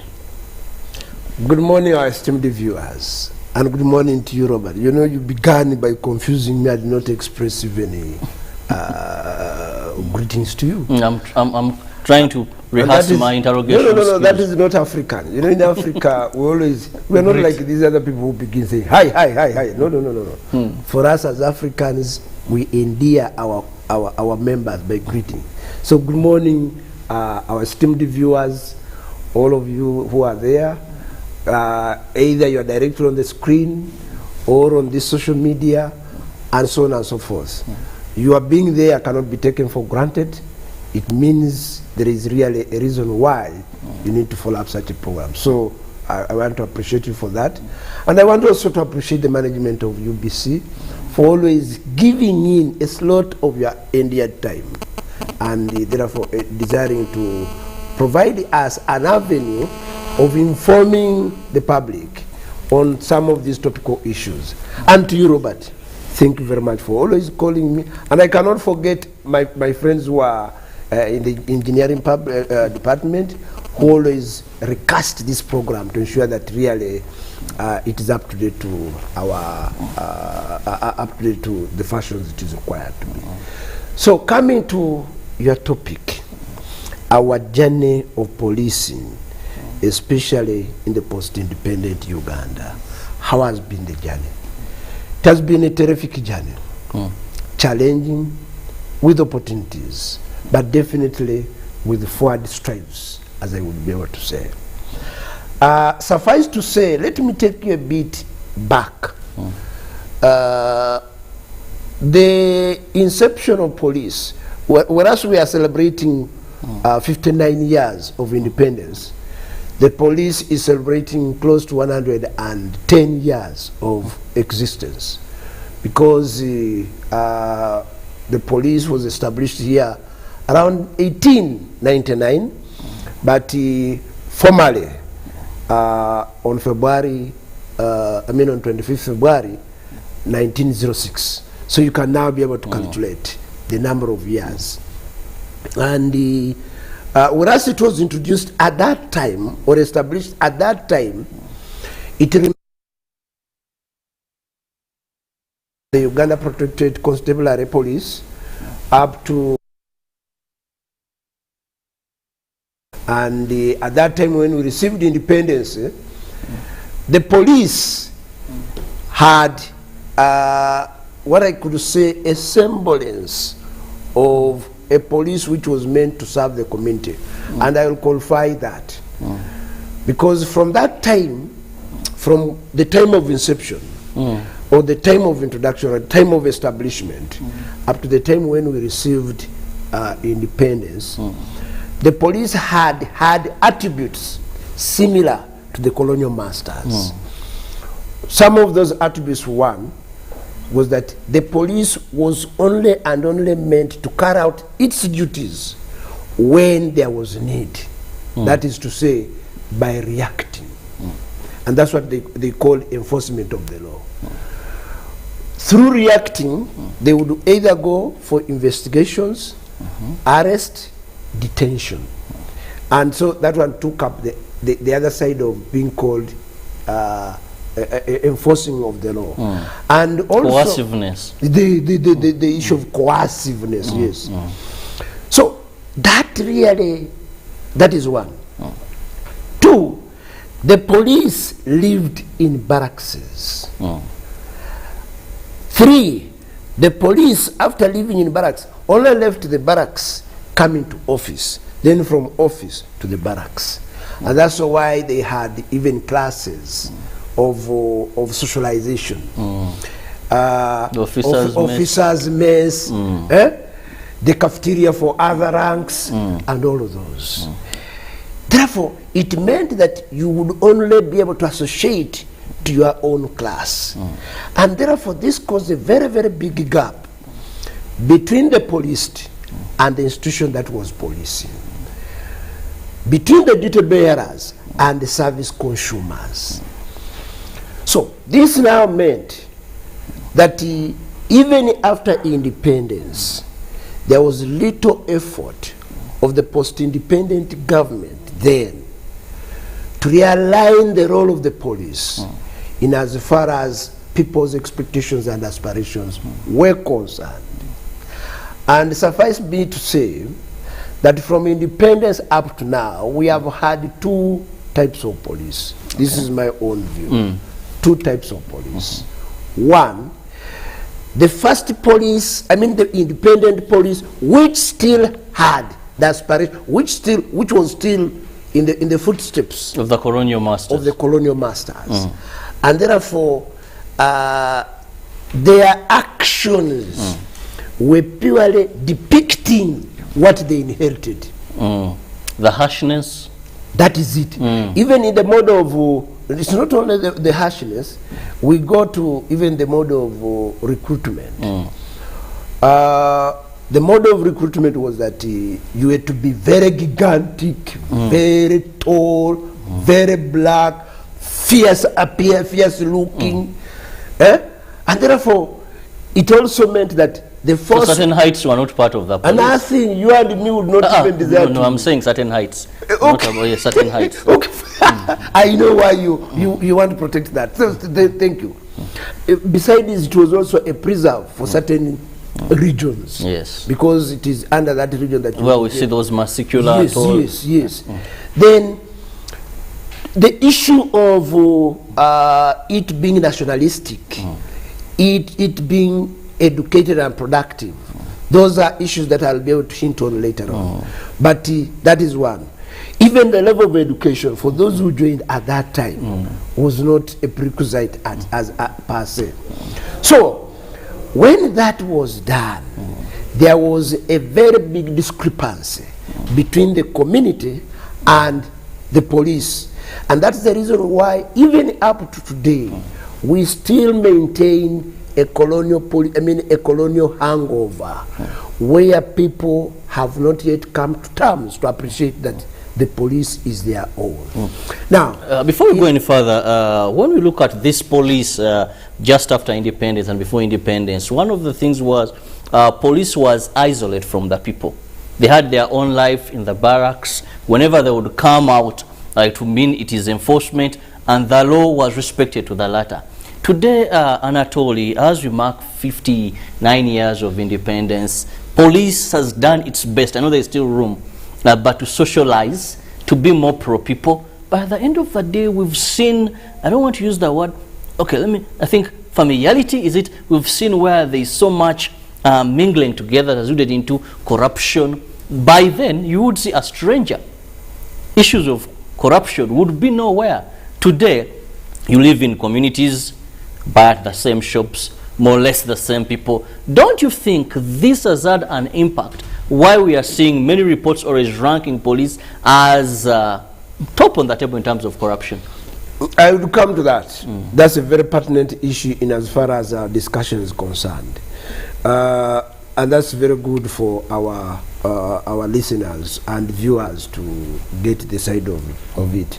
So this first part of this police, that is the colonial police, up to from 1962 up to even when we had the first black Inspector General of Police in 1964. Since then we have had all Inspector General of Police being black. That police specifically was looked at as a police which served the interests of government. Then the second type of police, which I'm viewing now, is the police after 1986.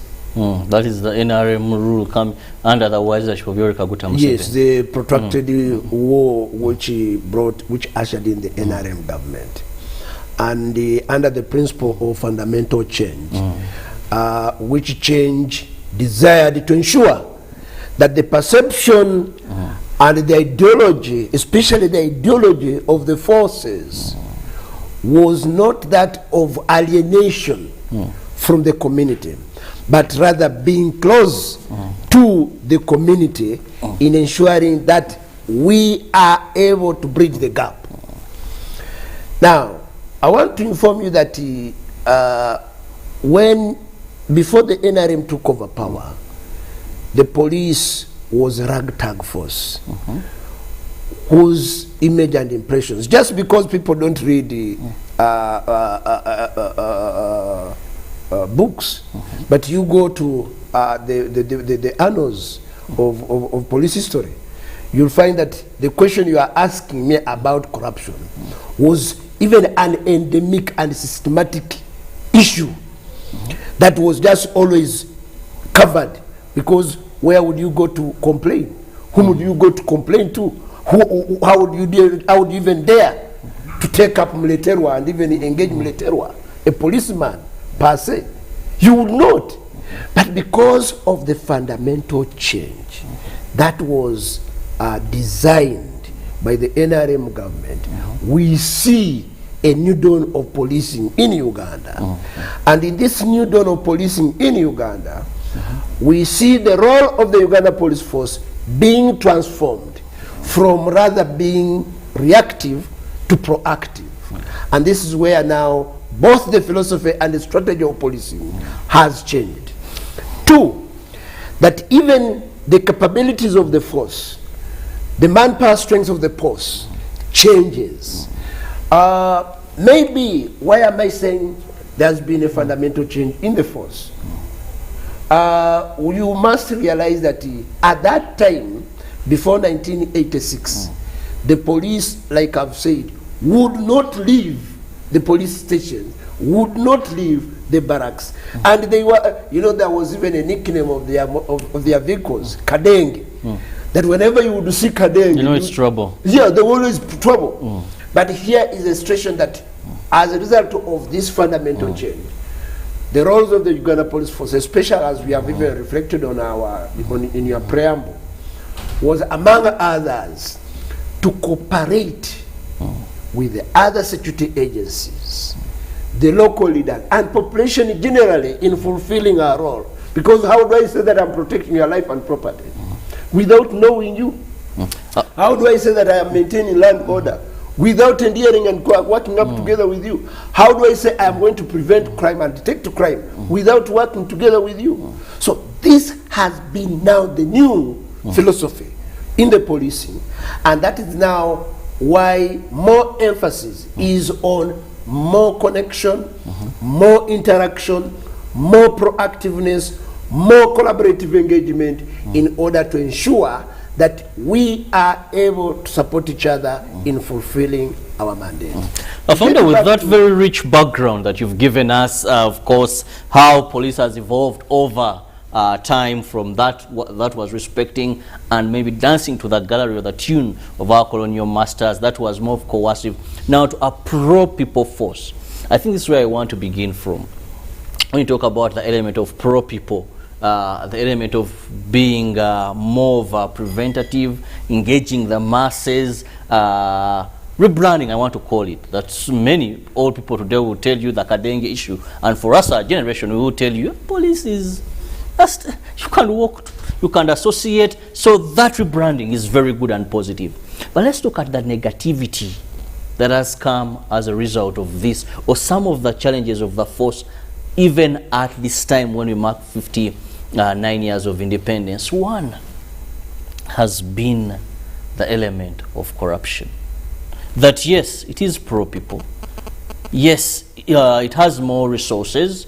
It has more manpower. But this has been one of the hindrances to effective performance of the police in terms of investigation, in terms of proper prosecution of people, because if an investigation is not done well, we'll still go back to police, because the judges will look at facts presented and how good the investigation was. It is true when you bring out issues of corruption, but like I've said, let me tell you, corruption is an inborn issue, even in the Bible. Are you aware of that? That even during the time of Jesus Christ, are you aware that they corrupted Pilato to crucify Jesus? Isn't it biblical? So you want now to assume that corruption started with the police? It is something which is inborn in a human being. And therefore, the only thing is how institutions, after realizing that there is a problem, how institutions can be able to handle some of those issues. But maybe to anchor you into this debate well, you need to understand the effects of the global politics, the geopolitics of this world, and how it has impacted on the nation state or governments per se, in as far as execution of their role is concerned. Now, there are two eras, there are three eras, but I will be able, I'll basically talk about two eras which have impacted on the police as a result of globalization. In 1930s, there were reforms which some of these world actors wanted to see to it that institutions that served government, including the police, would embrace, especially in as far as their maintenance of their mandate is concerned. So in 1930, there was the reform agenda, which was desired in ensuring that the police, other than being looked at as an organization of government, should go on the issue of prevention. But you see, when something is not well anchored in an organization, it cannot take root. So as a result of that, globalization started around 1960s, then the 1980s, 1970s, until when these great leaders, when we had the likes of Margaret Thatcher, the Reagans, were now talking about the bridging of the gap between the. So how was that? Yes, to be more brief. As a result of that, there was a total change into the government. I mean, there was an issue of governance, and the governance per se was also, I mean, impacted a lot on policy. That is now when we see all formal policing enacting the second reform in policing called community policing in the 1980s. In this community policing, they wanted to ensure that police per se becomes more of a democratic organization which allows full participation of the wananchi, which embraces the observance of human rights, which ensures that it is held accountable, which is meant to provide feedback to the community, and so on and so forth. But all that done and said, during that era of community policy, I mean during that era of globalization and when community policy was introduced, the issue of governance and security issues also incorporated as a new agenda for policy. It was brought about by so many resistance. So have we achieved that? Because these are some of the questions that I'll be putting to you, and you've rightly said that this was a clear stipulated agenda for police global, of which Uganda, as a civil state, we have our police. The issue of human rights, 59 years. Police is still being questioned. Police is still, people are still wondering. Yes, it seems and it is a pro-people police, but observing human rights. Given, if you have to look through the lenses, there are steps we have achieved, but there also be a long journey to go in terms of observing human rights. We've seen many arrests that are being done in a manner that is not in rhyme with human rights, observance of human rights. We've seen people being manhandled. We've seen sometimes funny detentions happening as well. 59 years. Now, you see, as I want to develop a point which would lead you to have a clear direction of the debate, you bring in... The challenge would be time. His history is good, yes, but you must, yes, try to... No, whatever you're asking is true. Those are issues per se. You see, but on looking at how the police has transformed and is performing vis-a-vis the history, there is a lot of changes which are very, very positive and which have really made the police be a community police for the Ugandans to work together with. Now, the issues you have raised, you see, the first thing you talked about was the issue of corruption. And that is what I wanted to develop alongside the globalization issues that I was raising. Now, what you need to understand is that you cannot look at corruption in the Uganda Police Force in isolation of the society for which the Uganda Police Force serves. What is the people's level of cooperation?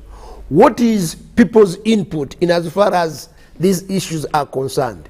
Now, if only you would really sit here to question me by saying that the Uganda Police Force endures some of these negative issues by not even setting up institutions that can be able to handle, then you would say we are people who cherish corruption to be there. But by the fact that there's been a very streamlined procedure of addressing some of those complaints and challenges, then that is a credit in the right direction for the Uganda Police Force. For example, the question which I would have expected from you, how does the Uganda Police Force deal with challenges or complaints related to corruption? How does the Uganda Police Force deal with challenges related to human rights abuse? But also, how do Ugandans perceive the force outside there when we are serving? Do we also deserve to be respected in our rights as individuals? Because we are Ugandans. I agree with you. You get me. Anatoly, and when we are looking at the Constitution, I agree with you, but I think also must understand where you've drilled and understand really and why you've gotten there. Because first, like we talk about corruption, you said, yes, corruption has been there and should be there. We've seen institutions... I'm not saying that it should be there. That's your word. Okay, corruption, you said that it's an old thing, it's been there. But the biggest question I put to you was, how have you handled that? You gave me history. When we look at the element of human rights, so you say, okay, we've put institutions. To what extent? You know, it's different having institutions and having institutions work to satisfactory levels to the public. Now, I gave you that as a result of coping under the globalization, this governance issue, one of the mechanisms in which the police force is made to a pro-people police force is through the accountable mechanisms. Now, the institutions or organizations that are mandated at a larger national level, the police force is accountable or held accountable to other organizations, such as one, the Uganda Human Rights Commission. In case of any complaints against individual police officers or the organization, the Uganda Human Rights Commission is there. Issues of financial misuse. We have the Uganda National, the Intelligence Authority, where individuals, either in the police force or generally, are there. Then we have the Auditor General's Office. We have the Accountant General's Office. Then internally, the Inspector General and all my bosses, in their wisdom, set up an organization called PSU. PSU, in one of its roles, is to ensure that it checks and causes balance against one, the individual police officers, for any complaints of corruption, for any complaint of abuse or misuse of power, any complaint of human rights abuse, any complaints of torture, any complaint of unprofessionalism, and all those are issues that the public all out there is free to walk in the offices of PSU based at Bukoto and other regional offices, because we have established regional offices throughout the country in the 2018 policing region, where somebody who has issues against a policeman can walk in. But in case you find that PSU is very far from you, you can as well go to the regional police commander. Maybe I would concur with you regarding regional police commanders, but if there is any unit in police, the best of my knowledge, that has not functioned well is the standard professions unit. It last functioned to satisfactory levels when I think it was in Ndunguse who was heading it. It's faced with a problem of rank and file. It is a case reported at PSU takes longer than even a case you would put through the judiciary.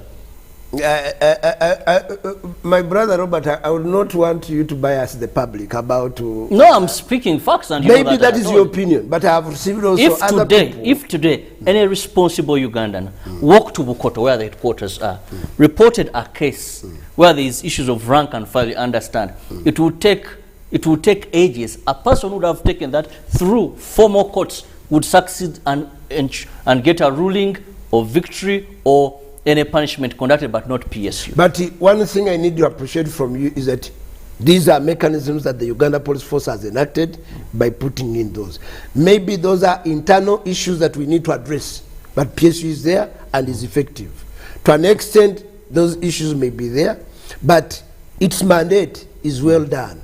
I want to tell you that last year we had a similar workshop, and they were producing results on how they have prosecuted a number of police officers. But I want also to call upon Ugandans. You see the problem with Ugandans. They do not also expect that we as policemen have our rights, and therefore we are regarded as suspects when we have committed offenses.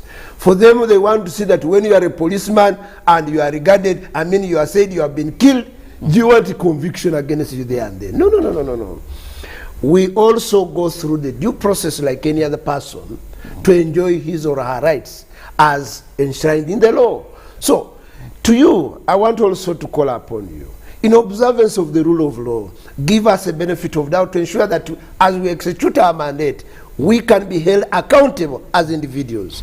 Two, I would like to encourage you to call upon, I mean to encourage our viewers there, to demand for feedback, especially when they want results from us. Maybe partly I can accept that there has been some weakness of giving feedback, especially timely feedback to our complainants. But you see, sometimes we are overzealous on certain things, and therefore this fails us to appreciate the challenges some of us go through. Now, allow this me debate that we are engaging ourselves in is as a result of the second type of police I'm talking about, where you can be able to question Muleterwa here and even my bosses there, simply because it is necessary for you as citizens all there to hold us accountable.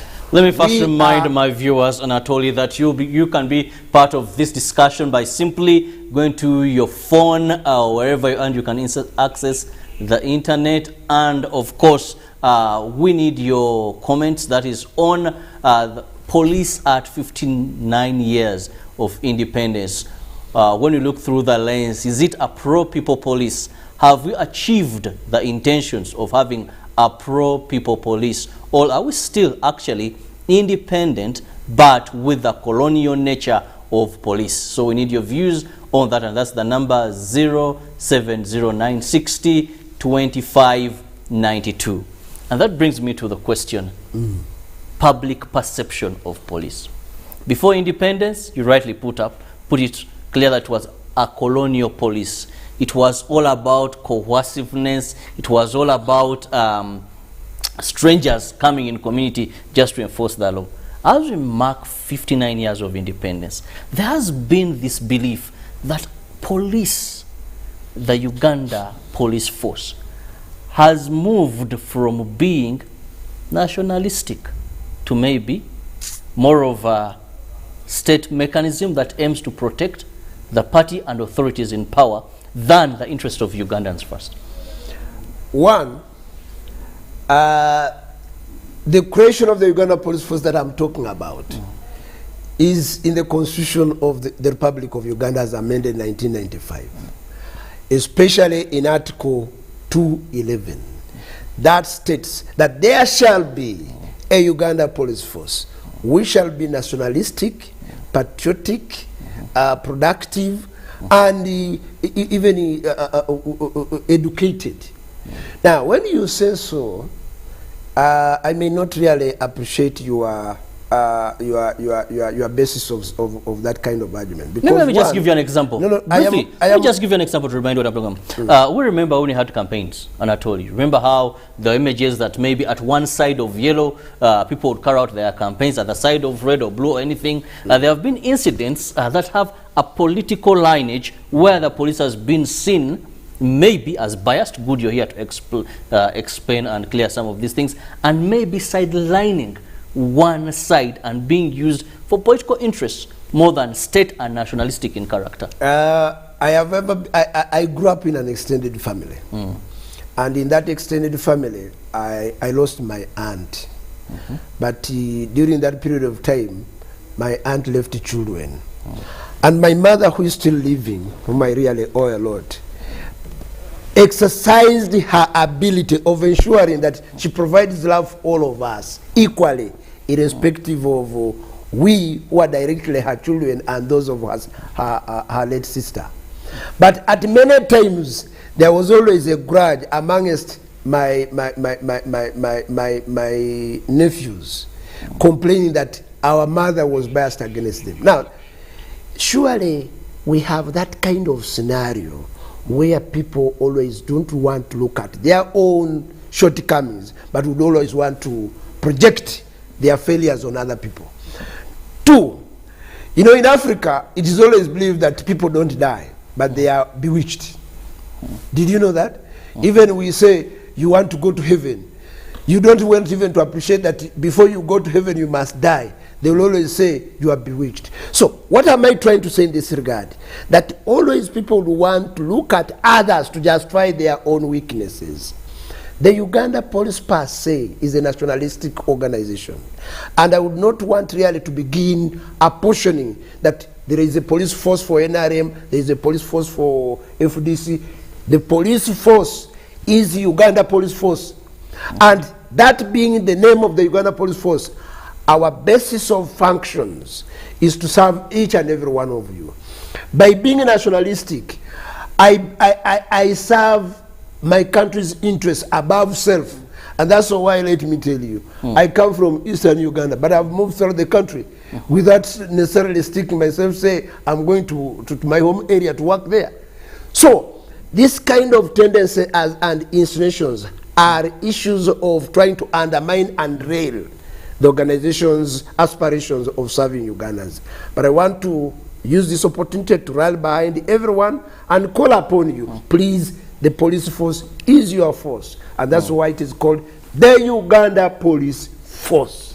Let me read out some of the messages, and of course they'll give you a clear perception of the public regarding police. Well, I'll begin with one. He says, good morning, Uganda.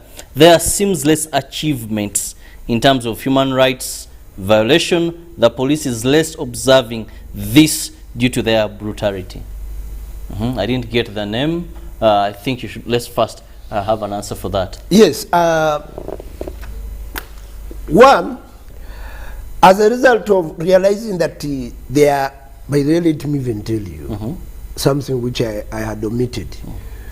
As a result of the changing times in policing, the Uganda Police Force has even established a directorate called the Human Rights and Legal Services. I told you institutions being there and them being seen to work are two different things.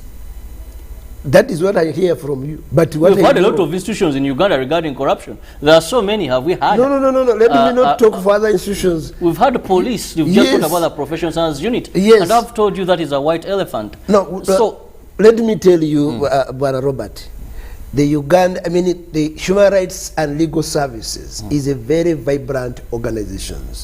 We have regional branches we have the regional human rights officers. Those are really officers who match up to the task because they are legal, they are advocates of High Court. So if you tell me that an advocate of High Court cannot meet his expectations, yet his calling is in line with the law, I don't know what you mean. But you see, I may not really get surprised with you because there are so many paralegals in Uganda who presume that they know better the law. They know the law better than those who preside over the law.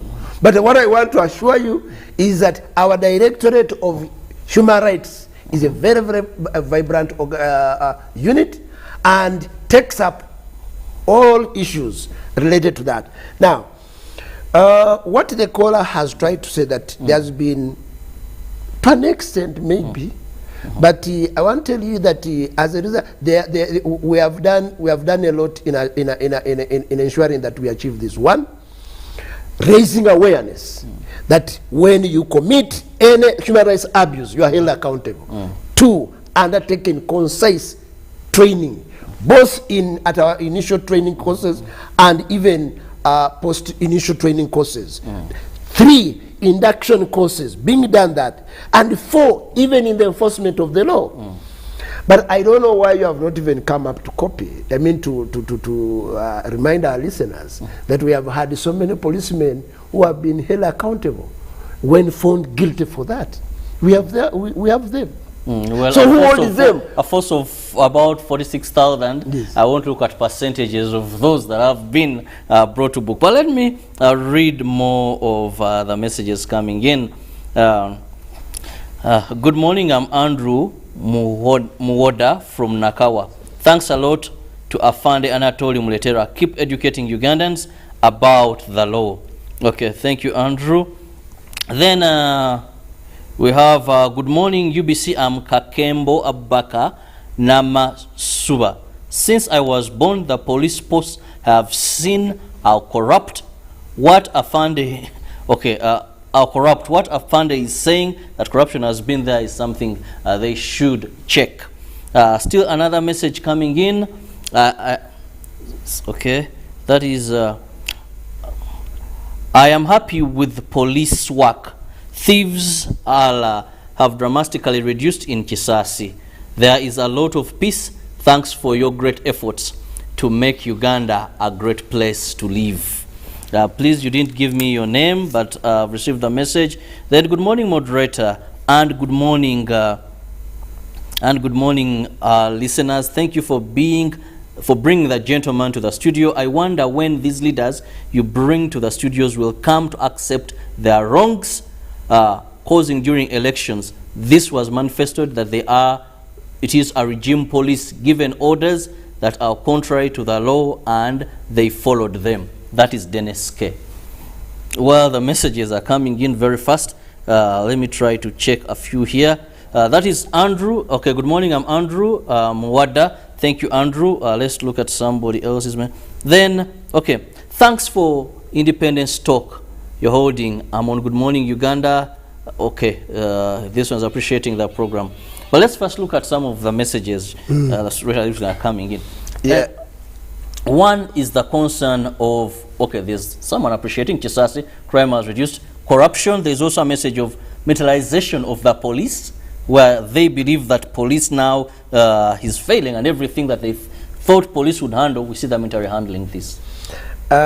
One thing that I needed people to appreciate, you see, what lies where the magic lies in all whatever we do is in the law. I would like to call upon our esteemed viewers and listeners there to read the law, especially the Police Act as amended Section 4.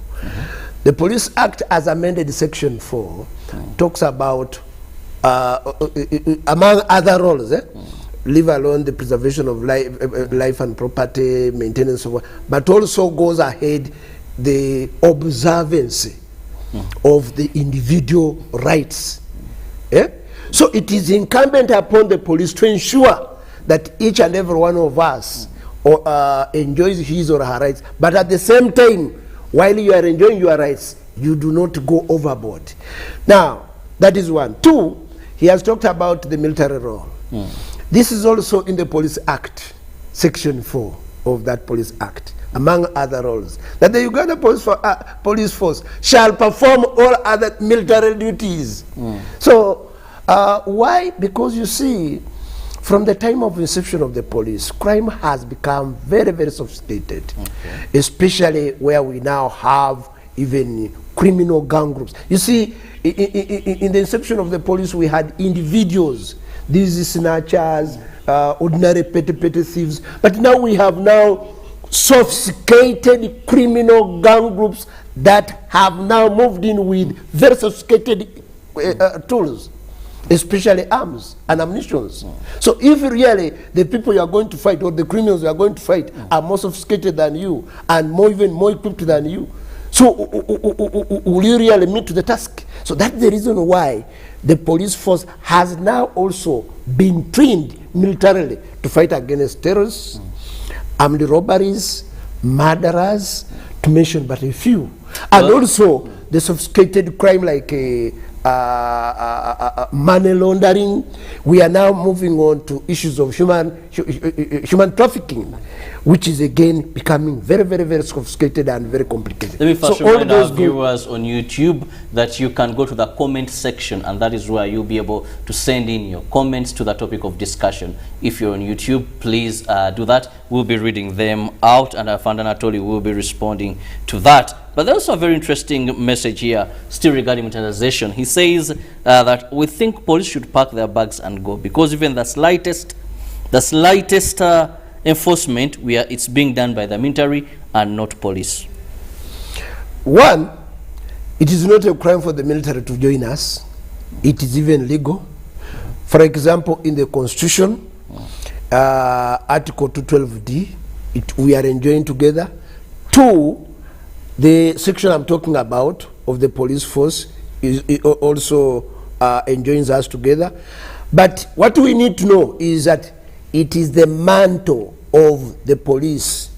As far as internal security is concerned, the police takes the lead, and therefore it is the police which is in charge. There is an issue which I think my brother was trying to raise on observance of individual rights. I would like to call upon our listeners that in circumstances where we have those individual police officers going overboard, especially by use of excessive force or by torture or torturing people or by being overzealous and going in an unprofessional manner, individual police officers have been held accountable. Let me, in relation to that, good morning. My name is Eli Ngola Tang. Thanks for the show, but I have a question to ask. Are the police allowed to shoot and kill? And are they allowed to put people in jail when someone has paid them to do so without a clear reason? There are two questions my brother Sam has raised. The issue of shooting. One, I need to remind our viewers that there is a law which has never been repealed. That law was Anti-Robbery Act of 1972. That act empowers the police, if anything, that there is any person whom they presume that he's using a firearm in the commission of crime, they can be able to shoot. That act is there. It has never been repealed. But secondly, I would like to inform Ngola that a gun is part and parcel of the tools of duty of a policeman. And therefore, if in the execution of duty, a policeman exercises within his powers, it is justified on the basis of three reasons. That a policeman can be able to use a firearm in self-defense. So, that is in self-defense. In self-defense. What then happens to the warning shots and all these that are part of the way you execute? Those could be, yes, those are preventive. Those are public order management, whatever. So you shoot to kill without warning. Wait, you are asking me under circumstances. When, yes. If you knew the subject, why didn't you take it up? Now, I am saying three circumstances under which somebody is very clear, especially a policeman, to use a gun One, in self-defense. Two, if he's trying, if somebody is trying to run away from lawful duty, a suspect is trying to run away from lawful duty. And three, you should to disable that person, not to run away. I am giving you circumstances. Three, if is to protect another person's life which is about to be, which is endangered. Those circumstances are there. Now, under circumstances which you are talking about, those are issues that call in for investigations. So it will be investigations that will unveil whether the person was using a gun in self-defense or to disperse or to disable or whatever. But I would not want you to become an investigating officer, then a presenter and a moderator, and so on and so forth. So it would be... Anatoly, we must end this here. I want to thank you so much, viewers. Thank you so much, because I have so many messages and you've kept them coming in that even sometimes reading one would become a problem. Thank you so much for keeping this feedback coming in. We'll find ways through which we can get feedback to you through Anatoly Muletera. Let me have your final remarks. I want to thank you. Like I've always said, please, during this moment of our reflection on our independence, and in line with my mandate as the Commissioner of Community Policing, I'd like to call upon the members of the public to support the police. It is your organization.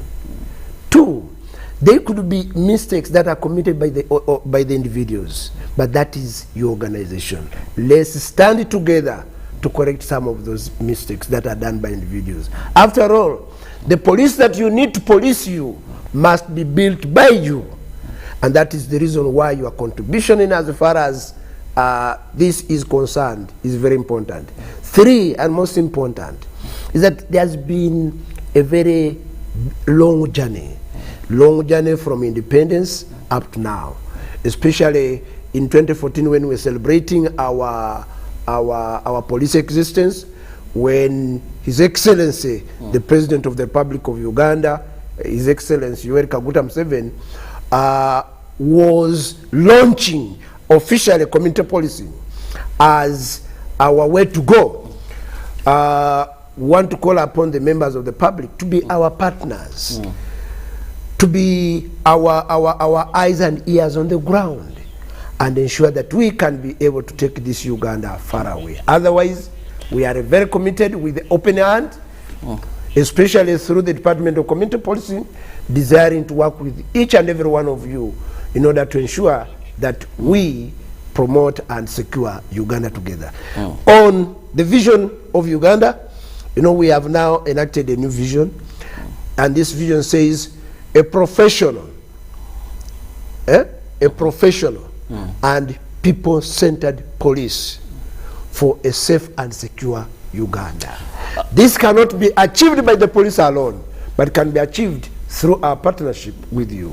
May the good Lord protect you as we all look forward to this good celebration of our 59th year of independence. For God and my country. I want to thank you so much, Afande Anatoly Muletera, for having phone time, who is the head of community policing at the Uganda Police Force. We want to thank all of you that have sent in messages. Mile, thank you so much. Nsamba, Richard, we have Tanga, Eli, we have here Evelyn. The names are so many, and the people. Thank you so much for keeping these messages coming in. We really appreciate your contribution, your participation in this show. All we call upon as we celebrate that is 59 years of independence is for a pro-people police, but also a community that respects the rights of police. Have a good day. God bless you. I'll leave you with the sportsman. Ruben is already here to take you through sports updates.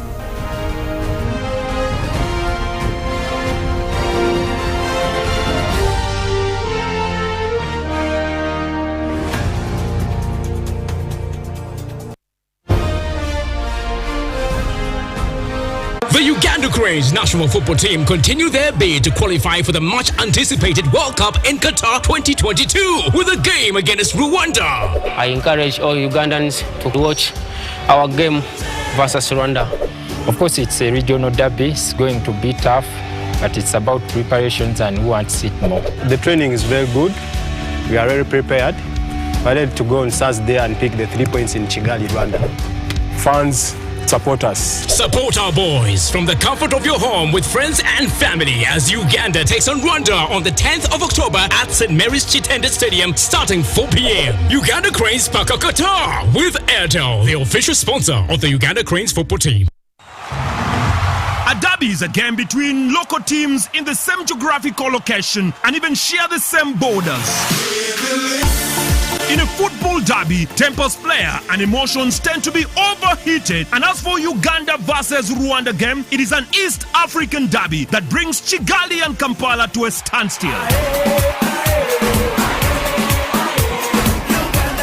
Pull out your popcorns, sit and relax as you support the Uganda Cranes at the comfort of your home at exactly 7 p.m. live on UBC TV and radios. UBC, your #1 for sports.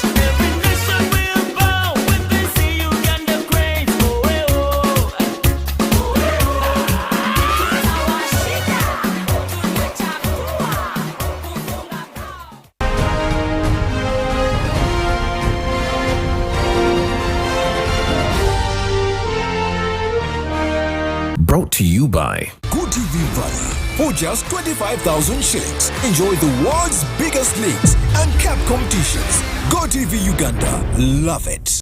Getting GoTV was the best